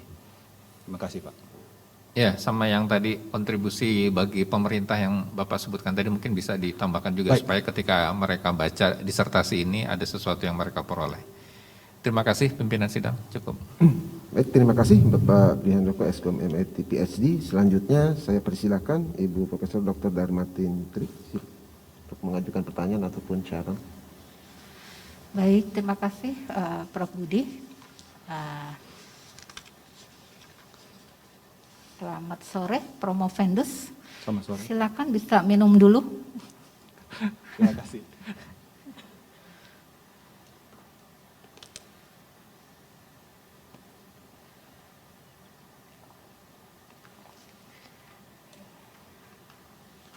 Terima kasih Prof. Baik, terima kasih kembali. Oke, siap ya. Alhamdulillah ya sudah sampai di milestone dari program dokter yang dihadapi ini ya. Oke, ada yang menarik ya di hasil penelitian Promovendus ya. Di model disertasi ini ada variabel ekonomi dan ada variabel non ekonomi yaitu faktor psikologi ya. Ya. Dan kalau dilihat di tabel 4 berapa nih? Di 46 ya, koefisien jalur dari hasil hipotesis ternyata variabel faktor psikologi lebih kuat menjelaskan terhadap retensi pelanggan dibandingkan variabel agen asuransi, literasi keuangan, kesadaran berasuransi ya. Bisa dijelaskan dari teori sinyal apa yang terjadi di pasar asuransi khususnya industri asuransi jiwa untuk produk link di Indonesia? Di teori sinyalnya, dari si teori sinyal. Ya, karena kan sinyalnya tadi dikatakan informasi dari para pembeli dan penjual di pasar ya. Iya. Jadi ini penelitian yang disajikan di tabel 46 ini memberikan sinyal apa dari pasar asuransi khususnya produk link. Baik Prof. Teori sinyal ini diterapkan pada penelitian, dalam penelitian ini, di mana penerima sinyal kan adalah para pelanggan polis asuransi unit link, pemberi sinyal ada perusahaan asuransi dan sinyalnya adalah berbagai informasi dan layanan yang diberikan oleh perusahaan asuransi kepada para pelanggan. Di mana tingkat persaingan tinggi dan penerapan teknologi informasi dan komunikasi telah mendorong perusahaan asuransi untuk memberikan informasi kepada pelanggan baik dalam bentuk laporan tahunan, laporan kinerja polis, kegiatan corporate responsibility, produk perusahaan, dan panduan layanan, baik pendaftaran maupun klaim, customer service contact, dan informasi lainnya secara akurat dan kredibel, sehingga ini diharapkan dapat membangun hubungan jangka panjang dengan pelanggan. Nah ini yang dari sisi faktor psikologis berpengaruh sekali kalau si pelanggan ini melihat pelayanan dari perusahaan asuransi dari semua channel ini ya, apalagi mereka juga sekarang sering melihatnya dari sisi website ya, dari CSR-nya juga yang dilakukan oleh perusahaan asuransi, membuat mereka yakin perusahaan ini baik kinerjanya dan juga memberikan kontribusi terhadap masyarakat melalui misalnya CSR tadi, dan gampang dihubungi, customer service contact-nya baik melalui daring maupun lewat telepon atau bahkan agen asuransi tadi. Kalau dia gampang dihubungin agen asuransinya, mereka akan merasa aman. Tapi kalau setelah agen asuransinya closing polis, habis itu mau coba dihubungin, tidak bisa dihubungin, nah mereka sudah khawatir tuh. Ini ada apa gitu dengan perusahaan asuransinya. Padahal mereka bisa direct juga ke perusahaan asuransi. Cuman karena mereka pertama kali membeli polis tersebut lewat agen asuransi, mereka berharapnya dilayani oleh agen asuransi. Nah, jadi bagi perusahaan asuransi biasanya dan praktek yang sekarang dilakukan adalah setiap kali ada terjadi penutupan polis, perusahaan asuransi juga langsung menelepon si pelanggan nasabah dan menjelaskan kembali polisnya kepada si nasabah, sehingga mis-selling, mudah-mudahan dengan begitu mis-selling tidak terjadi. Jadi ini adalah sinyal yang diberikan, pemberi sinyal ada perusahaan asuransi. Dengan sinyalnya adalah informasi tadi. Uraian tersebut ada di disertasi Promovendus ya? Di halaman 24. Oke, tapi perlu diperdalam ya, artinya Ya. sinyalnya positif atau negatif, terjadi asymmetric information atau tidak. Karena biasanya pada saat awal penutupan polis, tapi pada saat klaim asymmetric information. Itu pengalaman saya dan mungkin para pemegang polis. Ya, itu nanti ditambahkan ya, dipertegas uraiannya biar lebih mendalam keberadaan dari teori sinyal ini. Baik. Jadi apa yang bisa disimpulkan oleh Profendus posisi dari variabel non-ekonomi berdasarkan hasil penelitian disertasi Promovendus dalam membangun suatu model penelitian ekonomi dari posisi variabel non-ekonomi. Karena dari penelitiannya terbukti tadi kan relatif moderat atau sangat besar pengaruhnya dari faktor psikologi di dalam model penelitian disertasi ini. Dari sisi faktor psikologis memang mempunyai pengaruh yang cukup besar, tapi dari kesimpulan yang saya dapatkan atau saya tarik dari penelitian ini, tetap bahwa agen asuransi semua mempengaruhi secara signifikan, Prof. Baik agen asuransi, literasi keuangan, dan faktor psikologis, serta e-service quality. Sehingga faktor psikologis ini yang tadi melalui sinyal-sinyal atau informasi yang diberikan kepada nasabah itu oleh perusahaan asuransi memang perlu diperkuat atau jadi perusahaan asuransi tidak boleh bergantung hanya kepada si agen asuransi yang memang merupakan ujung tombak dia dalam waktu memasarkan polis. Tapi perusahaan asuransi harus mengambil alih pada saat sudah menjadi polis, hubungan dengan nasabah itu harus ditingkatkan intensitasnya secara langsung dengan informasi-informasi yang selalu diberikan secara reguler, sehingga psikologis daripada si nasabah ini tetap positif, ya, termasuk cara-cara klaim yang benar, karena banyak yang terjadi adalah nasabah tidak melewati masa waktu klaim misalnya, akhirnya ditolak. Pada informasi itu mereka tidak dapatkan. Harusnya perusahaan asuransi bisa selalu mengingatkan kalau mau klaim ada batas waktunya dan seterusnya. Itu salah satu contoh sinyal yang bisa diberikan dan kepada nasabah. Intinya ternyata tadi ya, transdisiplin antara ekonomi dengan tadi untuk mengkonstruksi suatu model penelitian bidang ekonomi, kita tidak menutup kemungkinan untuk mengkonstruksi dari variabel dari bidang ilmu lainnya, transdisiplin tapi tetap spesifik ya kajiannya. Itu ya sebetulnya yang bisa disimpulkan. Baik, Prof. Yang terakhir, setiap kita bicara pasar ya tadi, karena tadi Profesor Suryedo juga menanyakan latar belakang mengapa industri asuransi jiwa, karena di industri ini kan ada pasar industri umum ya, atau asuransi umum atau asuransi kerugian ya. Betul. Gitu, dan itu relatif lebih expand ya dibandingkan industri jiwa karena tantangannya memang beda ya. Dan kalau kita di pasar itu kan pasti ada kontraksi ya, seperti COVID ini kan memberikan kontraksi ya.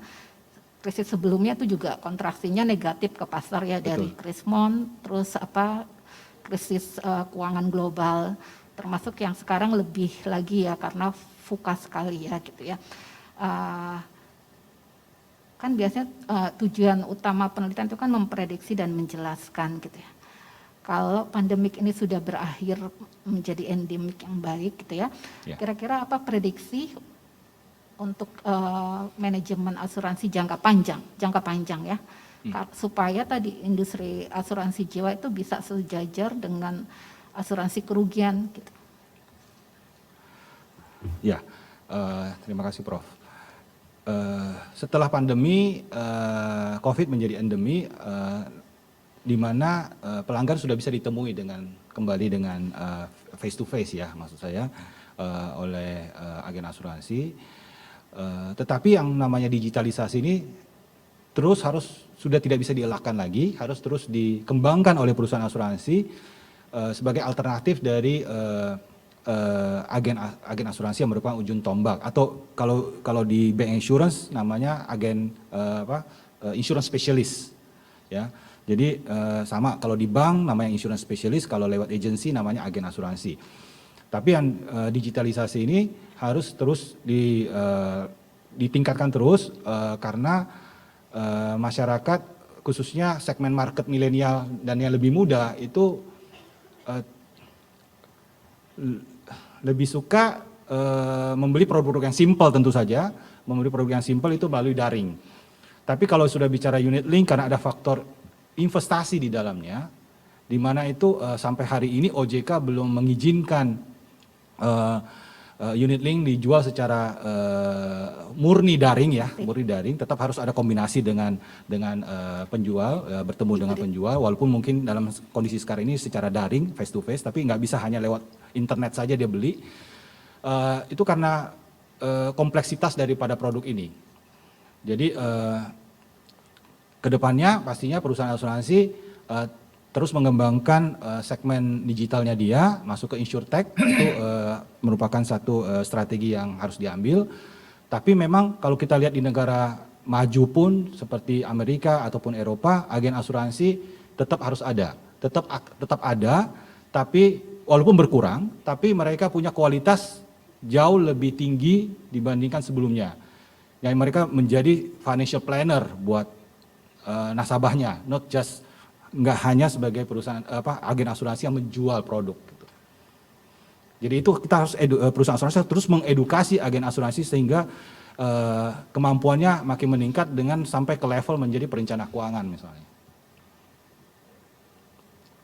Jadi Demikian, value-nya ya, bukan produknya yang dijual ya. Kalau di negara maju itu ya. Ya produknya sih. Demikian. Terima kasih Promovendus dan Prof Budi. Baik, terima kasih Prof. Dharma Tintri. Selanjutnya ada pertanyaan atau saran dari Bapak Dr. Adi Kuswanto, SEMBA, yang akan disampaikan oleh Bapak Dr. Relpol Insinyur Sudaryanto, MSc. Silakan, Pak. Terima kasih, Bapak Ketua Sudang. Ada dua pertanyaan yang akan saya bacakan. Yang pertama, menurut pendapat Promovendus, berdasarkan hasil penelitian yang diperoleh, variabel apa saja yang perlu dimasukkan untuk melanjutkan penelitian ini pada masa yang akan datang? Baik, saya langsung jawab ya, Pak. Setelah penelitian disertasi ini, saya berencana untuk melanjutkan penelitian ini dengan menambahkan variabel independen, yaitu saluran distribusi utama yang digunakan untuk memasarkan produk unit link, antara lain saluran distribusi bank insurance, marketplace, bisnis digital, telemarketing, dan badan usaha selain bank yang merupakan saluran distribusi terbaru dari perusahaan asuransi. Di mana selanjutnya saya akan menambahkan mengenai variabel kinerja investasi yang saya duga juga mempengaruhi retensi pelanggan. Karena seperti yang sekarang terjadi, banyak nasabah kecewa dengan hasil investasi dari produk unit linknya, dan mereka tidak menduga ternyata bisa jauh di bawah daripada premi yang mereka bayarkan. Saat ini hampir semua perusahaan asuransi jiwa melakukan transformasi digital untuk mendukung operasi perusahaan, termasuk dalam memasarkan produknya. Jika kondisi ini berlanjut, apakah agen asuransi masih diperlukan untuk memasarkan produk asuransi? Jika masih, kemampuan seperti apa yang harus ditingkatkan terhadap agen asuransi tersebut? Baik, perusahaan tetap harus mempertahankan keberadaan agen asuransi dalam mempertahankan pelanggan dan memasarkan produk unit link ke pelanggan yang baru.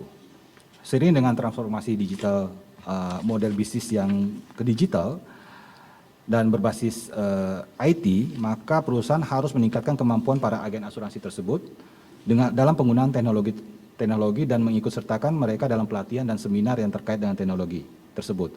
perusahaan asuransi harus mengedukasi pelanggan, baik yang loyal maupun calon pelanggan dalam menggunakan teknologi digital agar mereka dalam berinteraksi dengan perusahaan menjadi lebih efektif dan efisien dan bisa langsung terlayani karena mereka bisa langsung direct ke perusahaan. Khususnya misalnya dari sisi klaim, dari sisi pelayanan setelah polisnya jadi. Demikian Pak. Terima kasih. Terima kasih Bapak Dr. Repo Insinyur Sudaryanto yang sudah menyampaikan pertanyaan atau saran dari Bapak Dr. Adi Kuswanto. Selanjutnya saya persilakan Bapak Dr. Prihantoro SMM untuk mengajukan pertanyaan atau saran. Silakan. Terima kasih Profesor Budi Hermana sebagai ketua sidang. Selamat sore Pak Antoni. Selamat sore Pak.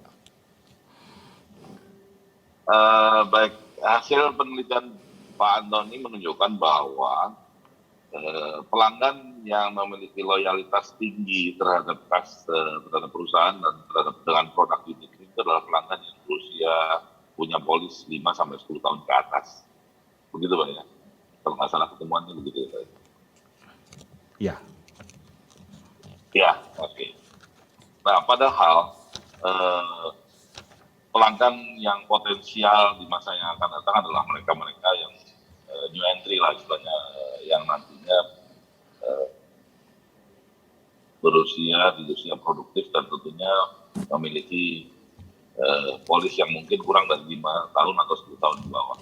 Kira-kira apa yang akan dilakukan oleh perusahaan untuk bisa membuat mereka menjadi loyal dengan dalam kondisi seperti sekarang ini? Langsung aja Pak. Untuk dari sisi usia atau dari sisi kepemilikan polisnya Pak? Dari sisi hasil penelitian Bapak, apa yang nanti apa yang memang perlu dilakukan oleh perusahaan? Rekomendasi apa yang perlu diberikan? Baik, terima kasih Pak. Jadi kalau dilihat dari hasil pembahasan profil responden penelitian di hasil pembahasan saya, itu adalah 40% memang adalah di usia 30 sampai 40 tahun dan 36% 40 sampai 50 tahun usia pelanggan atau pemegang polis unit link.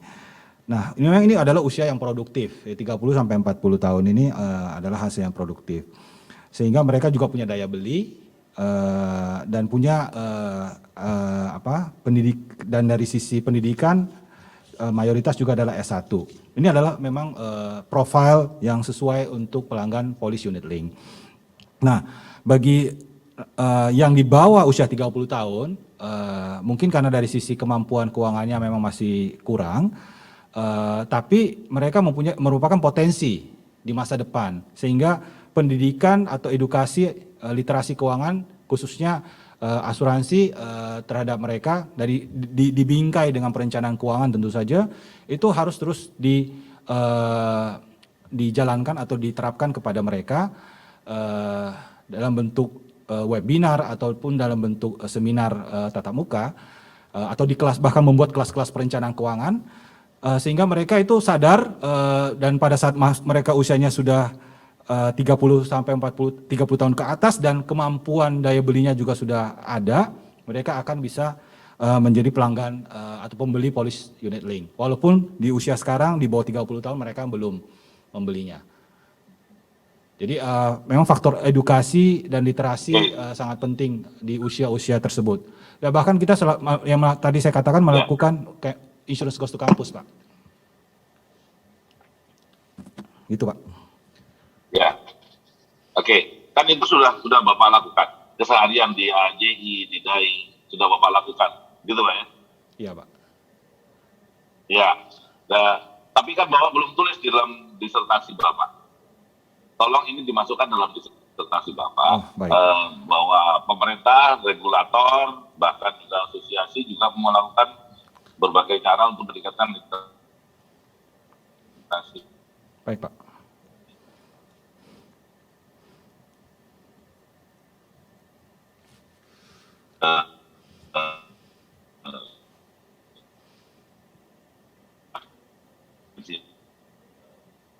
Oke.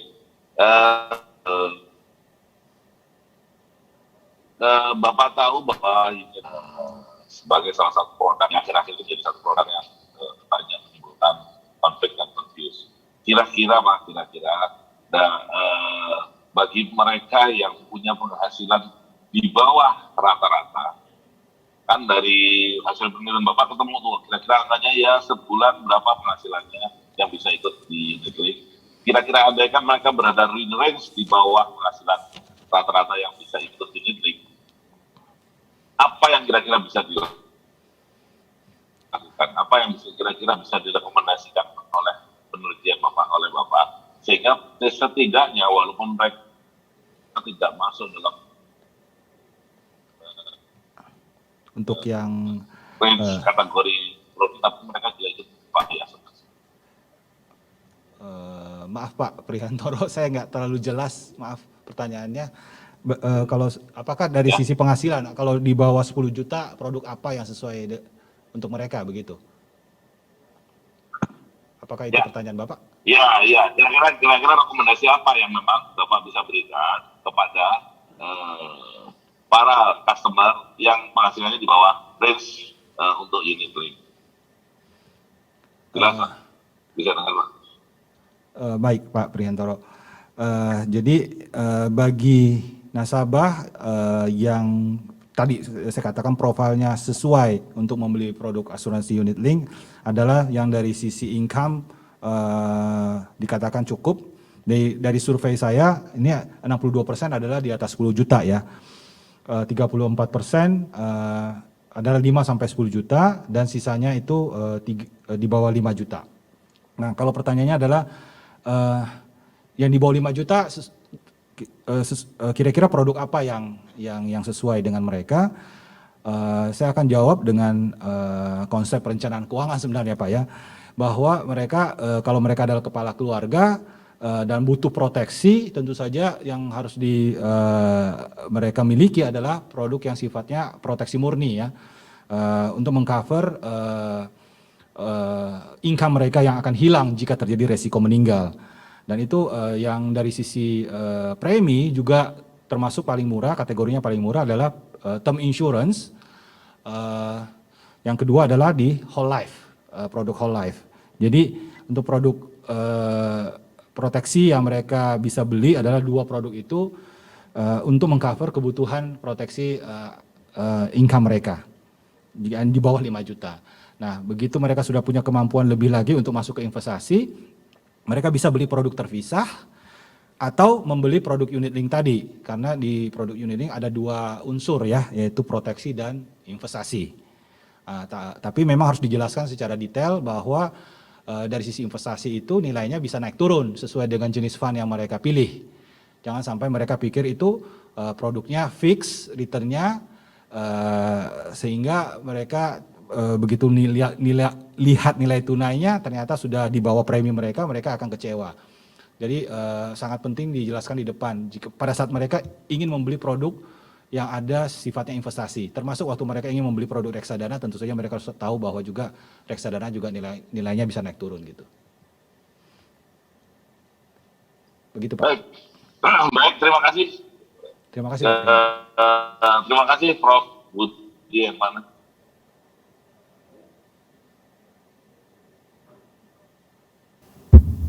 Baik, terima kasih Bapak Dr. Prihantoro SMM.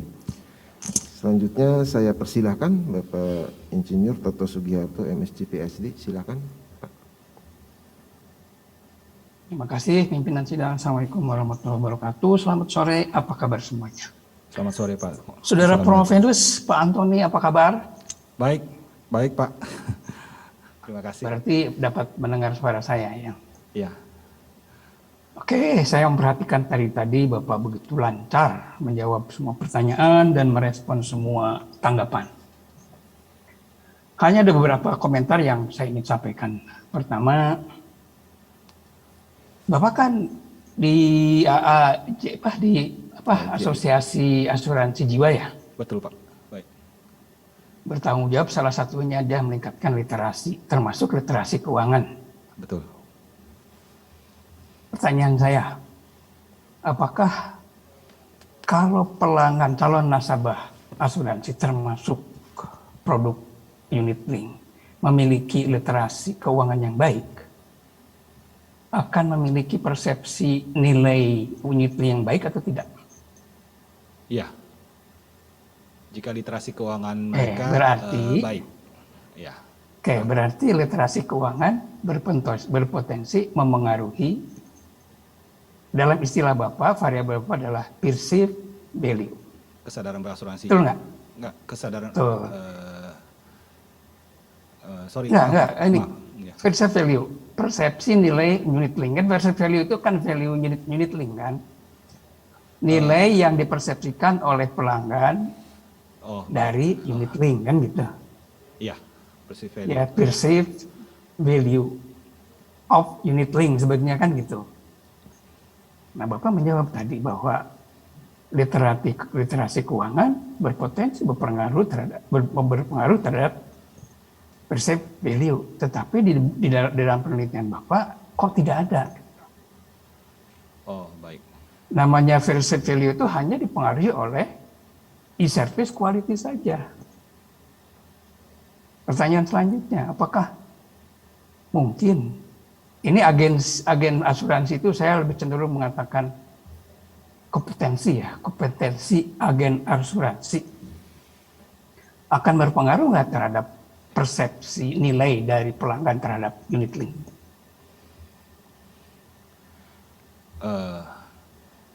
Dari disertasi saya tentang perceived value itu adalah nilai yang dirasakan ya, nilai yang dirasakan. Nilai yang dipersepsikan oleh pelanggan dari unit link itu kan? Iya. Apakah itu tidak dipengaruhi oleh reputasi atau kompetensi agen? Kalau secara langsung agen asuransi itu lebih ke kesadaran berasuransi ya. Jadi kalau bicara perceived value itu adalah layanan yang dirasakan oleh si nasabah. Layanan itu dari yang langsung berhubungan dengan perusahaan maksud saya. Jadi e-service quality itu adalah yang berhubungan langsung dengan perusahaan. Direct ya maksud saya Pak, melalui website, melalui Sekarang pertanyaan segini, apakah tidak mungkin seorang agen asuransi meyakinkan bahwa unit link itu aman buat mereka? Ya, itu faktor salah satu faktor edukasi dari agen asuransi kepada ya itu tadi. Makanya saya agak protes sedikit kenapa perceived value dari unit link itu hanya dipengaruhi oleh e-service quality saja. Peran agen asuransi dalam hal ini kompetensi asuransi sama sekali dinafikan gitu loh. Hanya pada kesadaran berasuransi aja. Padahal mereka tidak hanya kesadaran berasuransi.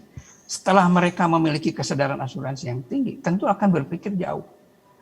Produk ini nilainya gimana? Bagi saya aman atau tidak? Bagi masa depan saya bagus atau tidak? Sehingga saya menyarankan. Ya, baik. Ya, semua variabel yang ada di sebelah kiri dari mulai kompetensi agen asuransi. Kemudian yang kedua adalah, saya lupa lagi yang kedua apa tuh? Saya punya faktor gambarnya. psikologis. Yang kedua adalah literasi keuangan. Ya.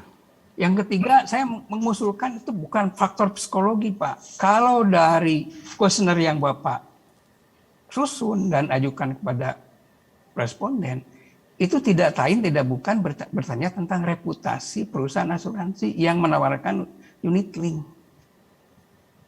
Ya, jadi baik kompetensi agen asuransi, literasi keuangan pelanggan, kemudian reputasi perusahaan asuransi yang menawarkan unit link, dan e-service quality itu berpengaruh terhadap kesadaran berasuransi maupun perceived value tadi.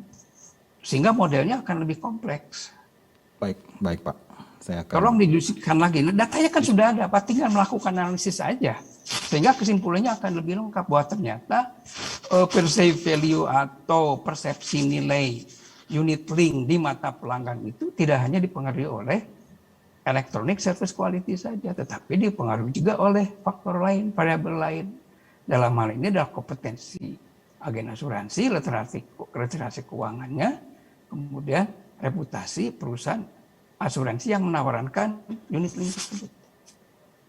Baik Pak Toto. Saya tuliskan di dalam lembar revisi untuk didiskusikan dengan tim pembimbing. Saya kira itu akan lebih baik, lebih lengkap, dan lebih representatif menggambarkan apa yang Bapak pikirkan. Apalagi tadi saya mendengar Bapak kan, saya mengatakan ini karena dari beberapa pertanyaan dari Pemependus menyentuh itu semua gitu. Bahwa literasi keuangan penting, agen asuransi itu penting, tidak hanya mengedukasi untuk berasuransi, tapi mengedukasi memilih produk-produk asuransi yang berkualitas seperti itu. Ya. Itu dari saya itu aja Pak. Dan beberapa saran adalah penamaan variabel supaya memudahkan pembaca memahaminya. Seperti begini, kalau hanya sekedar agen asuransi saja, agen asuransi berpengaruh terhadap kesadaran berasuransi. Maksudnya agen asuransi itu apanya? Ternyata bahwa di kesimpulan pertama yang muncul adalah kompetensi agen asuransi. Makin kompeten mereka, makin tinggi pengaruhnya terhadap kesadaran berasuransi. Karena tugas mereka adalah memberikan edukasi dan ujungnya meyakinkan bahwa berasuransi itu adalah sangat penting. Bukan begitu, Pak? Ya, Pak. Betul, Pak. Oke. Saya kira itu saja dari saya. Silakan didiskusikan apa yang saya sampaikan di dalam lembar revisi. Tidak lain tidak bukan untuk lebih melengkapi, mempertajam dan kualitas disertasi Bapak jauh lebih baik. Mudah-mudahan begitu. Terima kasih. Assalamualaikum warahmatullahi wabarakatuh. Terima kasih, Pak Toto.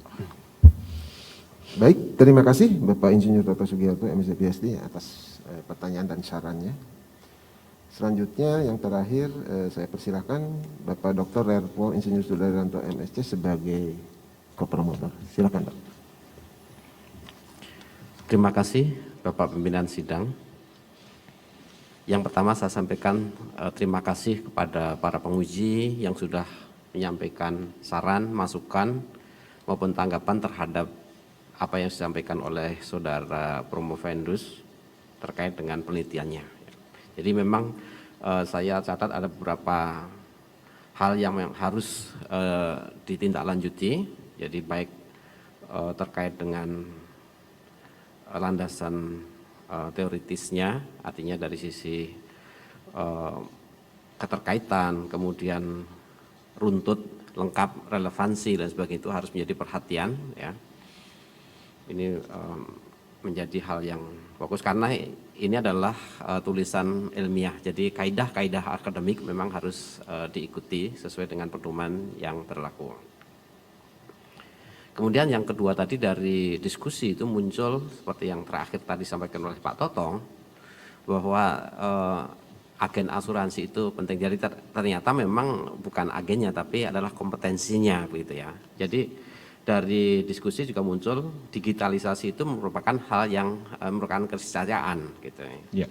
Dan kita tahu bahwa dengan adanya digitalisasi banyak juga lowongan kerja atau profesi yang akan hilang gitu ya. Termasuk mungkin sebagian dari agen asuransi gitu ya. Jadi ini juga menjadi salah satu mungkin bisa menjadi saran atau untuk penelitian berikutnya gitu, bahwa agen asuransi mungkin masih dibutuhkan gitu ya, tetapi dalam jangka panjang mungkin jumlahnya akan menyusut dan sebagian bisa diambil alih oleh digitalisasi. Oleh karena itu tadi disampaikan bahwa ke depan mungkin agen asuransi itu bukan sekedar sebagai penjual gitu ya, tetapi tadi juga diarahkan kepada financial planner, artinya ini adalah kompetensi begitu. Jadi yang hilang itu sebagian, tapi juga ada posisi-posisi baru atau profesi-profesi baru yang tumbuh gitu akibat adanya digitalisasi. Nah ini nanti perlu juga dibahas lebih mendalam. Ya. Baik Pak. Dan secara umum masih banyak juga yang harus diperbaiki, tapi secara dari sisi substansi sebenarnya cukup. Hanya dalam penyajian tadi sampaikan cara menyajikan itu harus sesuai dengan kaidah-kaidah. Dan itu menjadi tugas kita ya untuk memperbaiki pasca sidang ini. Baik Pak. Baik, terima kasih Prof. Budi, saya kembalikan. Baik, terima kasih Bapak Dr. Sudaryanto. Demikianlah sesi tanya jawab telah selesai. Sidang ujian disertasi saya kembalikan kepada Rektor. Terima kasih. Assalamualaikum warahmatullahi wabarakatuh. Assalamualaikum warahmatullahi wabarakatuh. Kepada saudara promotor yang telah memimpin sidang ujian disertasi terbuka promosi doktor ini dengan baik, saya ucapkan terima kasih. Sidang diskors selama 15 menit untuk memberi kesempatan kepada para penguji menetapkan hasil.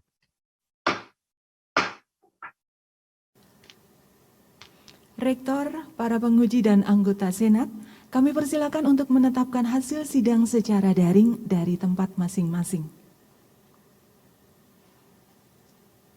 Sidang ujian disertasi terbuka promosi Doktor Ilmu Ekonomi Universitas Gunadarma dilanjutkan kembali. Rektor Universitas Gunadarma, Profesor Dr. E.S. Margianti SEMM, dipersilakan untuk melanjutkan kembali sidang ujian disertasi terbuka promosi Doktor Ilmu Ekonomi Universitas Gunadarma.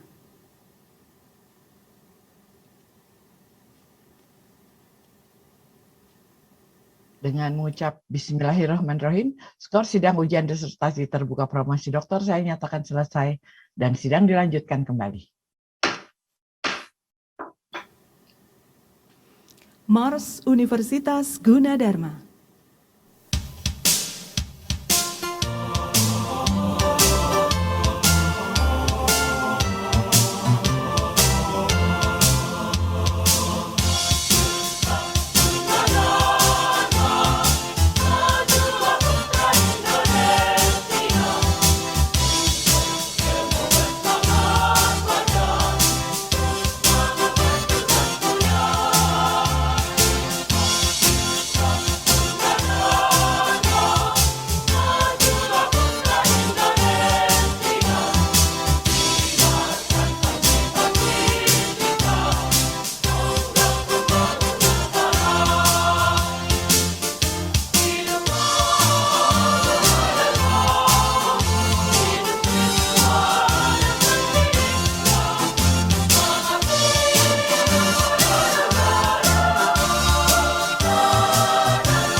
Pengumuman hasil sidang ujian disertasi. Promovendus dipersilakan berdiri.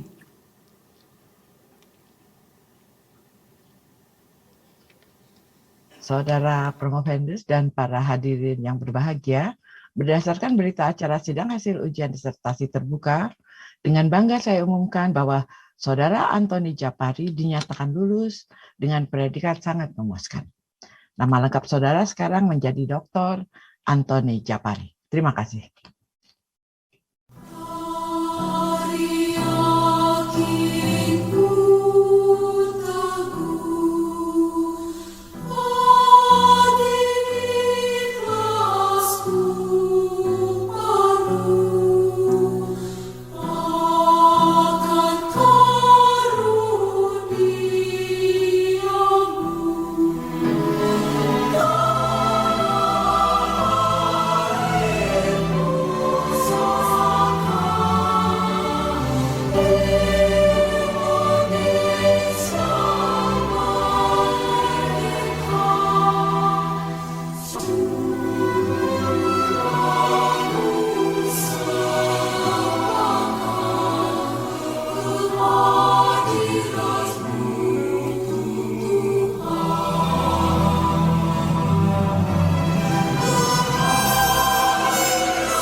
Dr. Antoni Japari, dipersilakan duduk kembali.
Sambutan pertama oleh Dr. Antoni Japari. Dr. Antoni Japari, dipersilakan.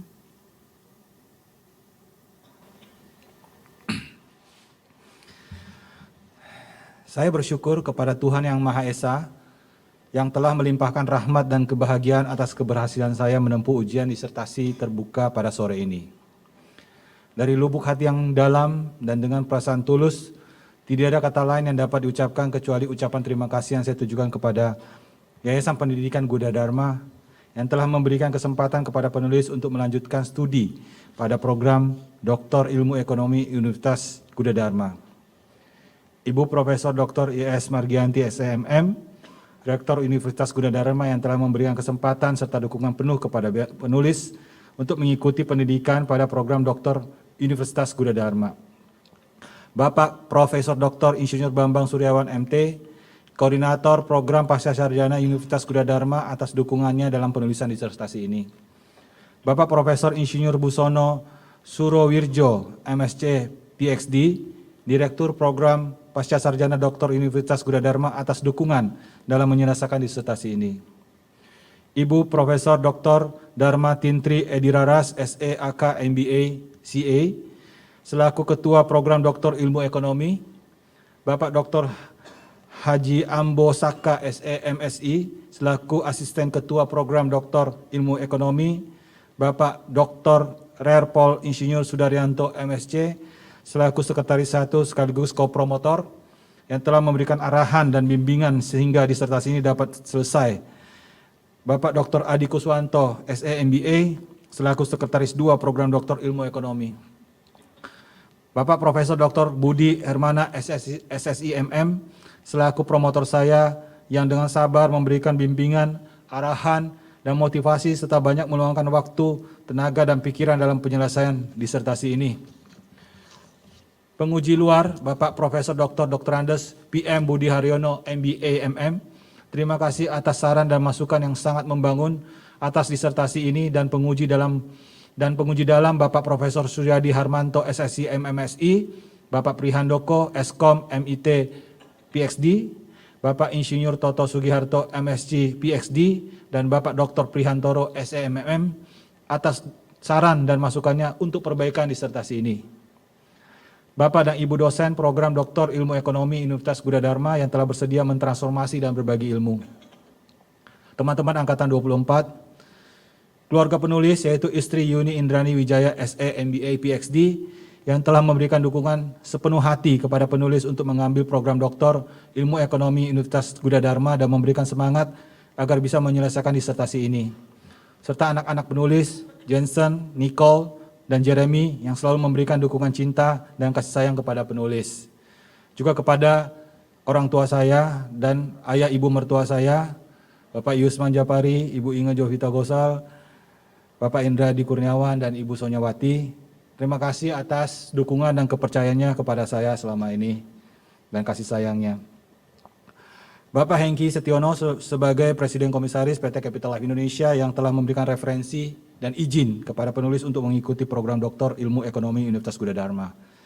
Kepada para kolega saya sesama pimpinan perusahaan perasuransi yang telah memberikan dukungan moral dan semangat antara lain Direktur Utama Wanarta Life, Bapak Yanes Matulatua, SMMM, Wakil Direktur Utama Equity Life, Ibu Dr. Trisnawati Taswin, Direktur Asuransi Bintang, Bapak Dr. Jenry Semanurung, Presiden Direktur Car Life Insurance, Bapak Freddy Tamrin, dan CEO General Indonesia, Bapak Edi Tuhirman. Dan semua pihak yang tidak dapat disebut satu persatu dan telah membantu memotivasi dalam menyelesaikan disertasi ini. Terima kasih atas dorongan semangat yang telah diberikan untuk mengabdikan ilmu pengetahuan yang diperoleh bagi kepentingan rakyat, bangsa, dan negara. Saya menyadari pula bahwa kebahagiaan ini membawa pula suatu kewajiban bagi saya untuk melaksanakannya. Saya memohon maaf kepada semua pihak atas kekhilafan atau hal-hal yang kurang berkenan, baik yang disengaja maupun yang tidak disengaja selama mengikuti perkuliahan program Doktor Ilmu Ekonomi di Universitas Gunadarma. Sekali lagi saya mengucapkan terima kasih. Semoga Universitas Gunadarma berkembang terus dan Tuhan Yang Maha Esa senantiasa melindungi kita semua. Jakarta, 3 November 2021. Terima kasih Dr. Antoni Japari. Dipersilakan duduk kembali. Sambutan kedua oleh promotor, Profesor Dr. Budi Hermana MM, dipersilakan. Terima kasih. Assalamualaikum warahmatullahi wabarakatuh. Salam sejahtera untuk kita semua. Terlebih dahulu saya akan membacakan riwayat hidup singkat saudara sebagai berikut. Nama lengkap sekarang bertambah gelarnya Dr. Antoni Japari SEMM. Dilahirkan di Ujung Pandang pada tanggal 10 September tahun 1973. Pendidikan formal yang ditempuh yang pertama program sarjana jurusan manajemen lulus tahun 1996 dari Setia IBI atau Kwik Kiangi School of Business Jakarta. Kemudian program magister S2 program magister manajemen lulus tahun 2016 dari Universitas Kristen Krida Wacana Jakarta. Kemudian sejak tahun 2017 mengikuti program Doktor Ilmu Ekonomi pada program Pasca Sarjana di Universitas Gunadarma dan terhitung hari ini yang bersangkutan telah menyelesaikan studinya.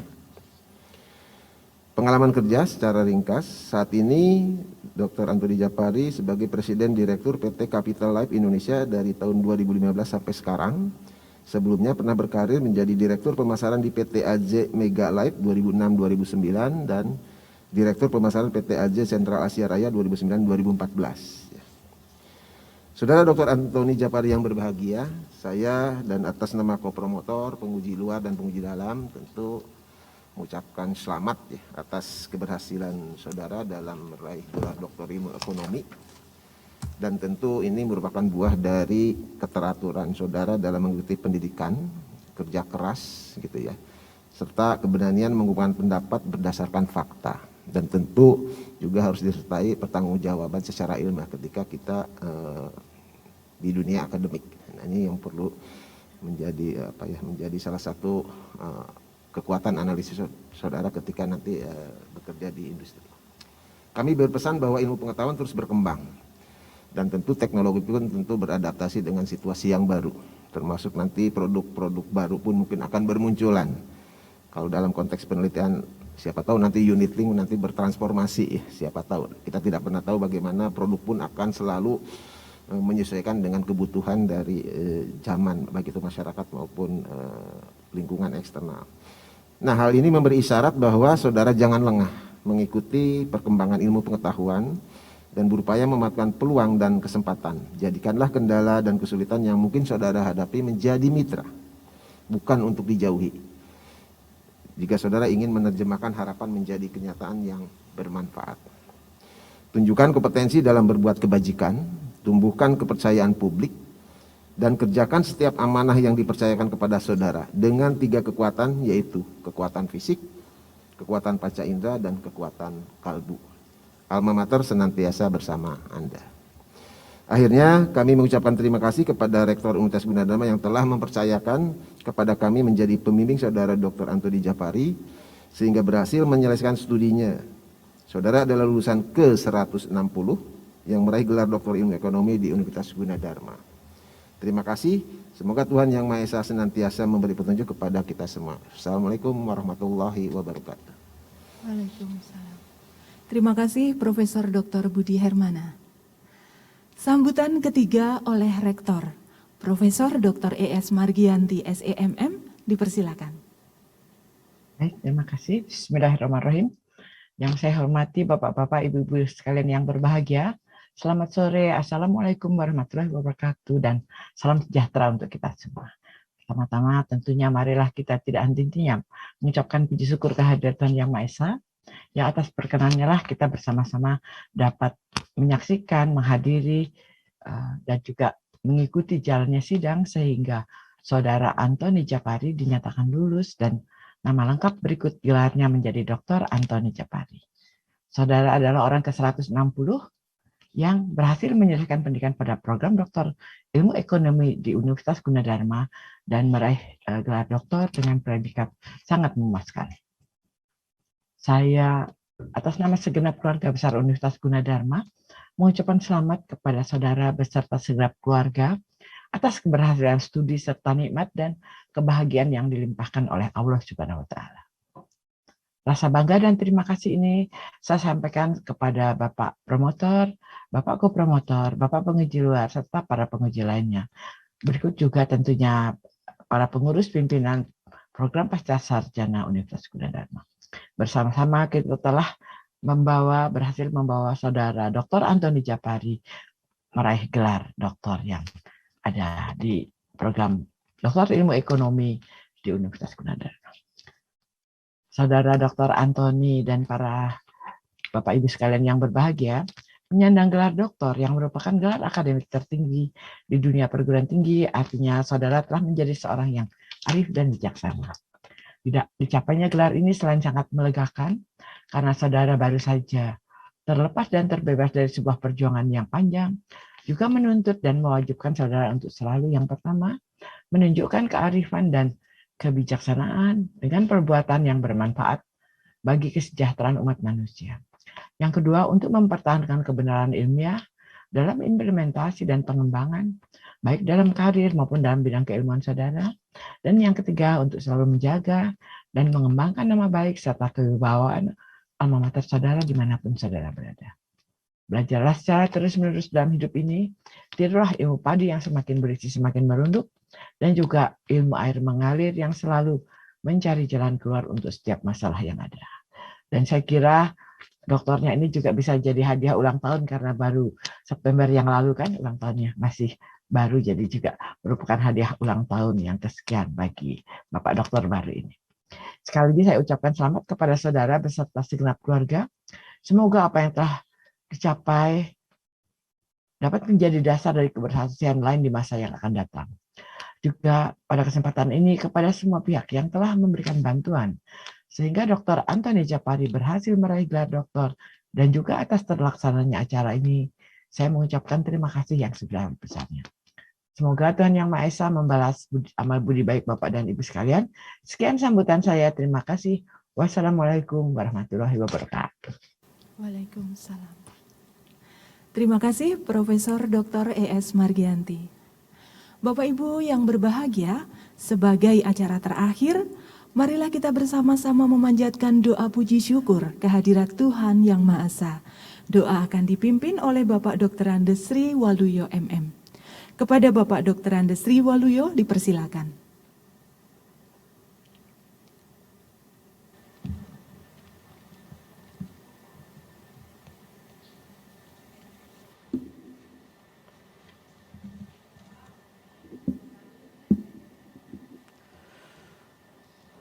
Assalamualaikum warahmatullahi wabarakatuh. Ibu Rektor yang kami hormati, Bapak Ibu penguji, Bapak Ibu anggota Senat dan hadirin sekalian, marilah kita memanjatkan doa kepada Allah Subhanahu wa taala dengan hati yang khusyuk dan khudu. Dan bagi saudaraku yang beragama selain Islam, mohon menyesuaikan sesuai cara agama masing-masing. A'udzubillahi minasyaitonirrajim. Bismillahirrahmanirrahim. Alhamdulillahi rabbil alamin, hamdan yuafi ni'amahu wa yukafi'u mazidah. يا ربنا لك الحمد كما ينبغي لجلال وجهك الكريم وعظيم سلطانك. اللهم صل على سيدنا محمد وعلى آله وصحبه أجمعين. اللهم تقبل منا إنك أنت السميع العليم وتب علينا يا مولانا إنك أنت التواب الرحيم. اللهم اغفر لنا ذنوبنا ولوالدينا وارحمهم كما ربونا صغارا ولجميع المسلمين والمسلمات والمؤمنين والمؤمنات الأحياء منهم والأموات برحمتك يا أرحم الراحمين. Ya Allah, ya Rahman, ya Rahim, ampunilah dosa dan kesalahan kami, ampunilah dosa dan kesalahan ibu bapak kami, kasihanilah keduanya, sebagaimana mereka mendidik kami di waktu kecil kami. Ampuni pula dosa dan kesalahan segenap keluarga besar Universitas Gunadarma yang telah mendahului kami. Ya Allah, ya Qawi, ya Matin, berikan perlindungan, keselamatan, kesehatan lahir dan batin serta hidayah-Mu kepada segenap pemimpin Yayasan Pendidikan Gunadarma dan Universitas Gunadarma agar terus dapat memimpin Universitas Gunadarma dengan lebih baik sehingga Universitas Gunadarma semakin maju dan semakin berkembang serta semakin mampu bersaing secara global di dunia internasional. Berikan pula kekuatan dan hidayah-Mu kepada para dosen, mahasiswa, karyawan, dan seluruh sivitas akademika Universitas Gunadarma, sehingga mereka dapat menjalankan tugas dengan sebaik-baiknya. Ya Allah, ya Karim, ya Syakur, hari ini kami bersyukur kepada Engkau, berkat karunia dan rahmat-Mu, Universitas Gunadarma kembali berhasil mendidik, membimbing, dan meluluskan mahasiswa terbaiknya sebagai doktor di bidang ilmu ekonomi, Dr. Antoni Jabari. Berikan kepadanya ilmu yang bermanfaat dan barokah, berguna bagi dirinya, keluarga, masyarakat, bangsa, dan seluruh umat manusia, khususnya bermanfaat bagi kemajuan Universitas Gunadarma. Rabbana arina haqqa haqqa warzuqna tiba'ah, wa arina batila batila warzuqna sinabah.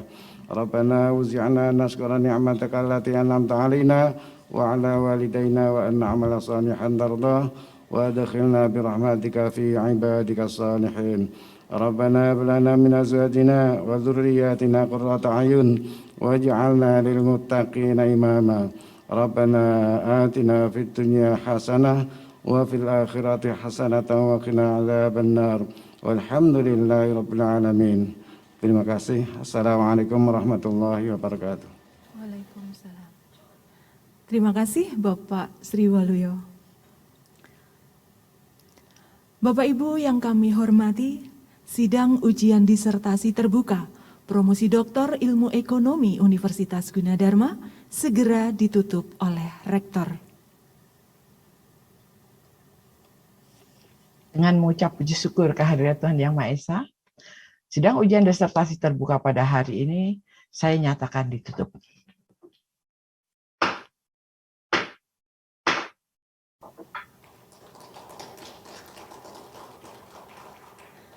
Bapak Ibu yang kami hormati, dengan demikian rangkaian acara sidang ujian disertasi terbuka promosi Doktor Ilmu Ekonomi Universitas Gunadarma yang dilaksanakan dalam jaringan telah selesai. Kami mengucapkan selamat kepada Dr. Antoni Jabari beserta keluarga dan memohon maaf apabila ada hal yang kurang berkenan. Terima kasih. Wassalamualaikum warahmatullahi wabarakatuh.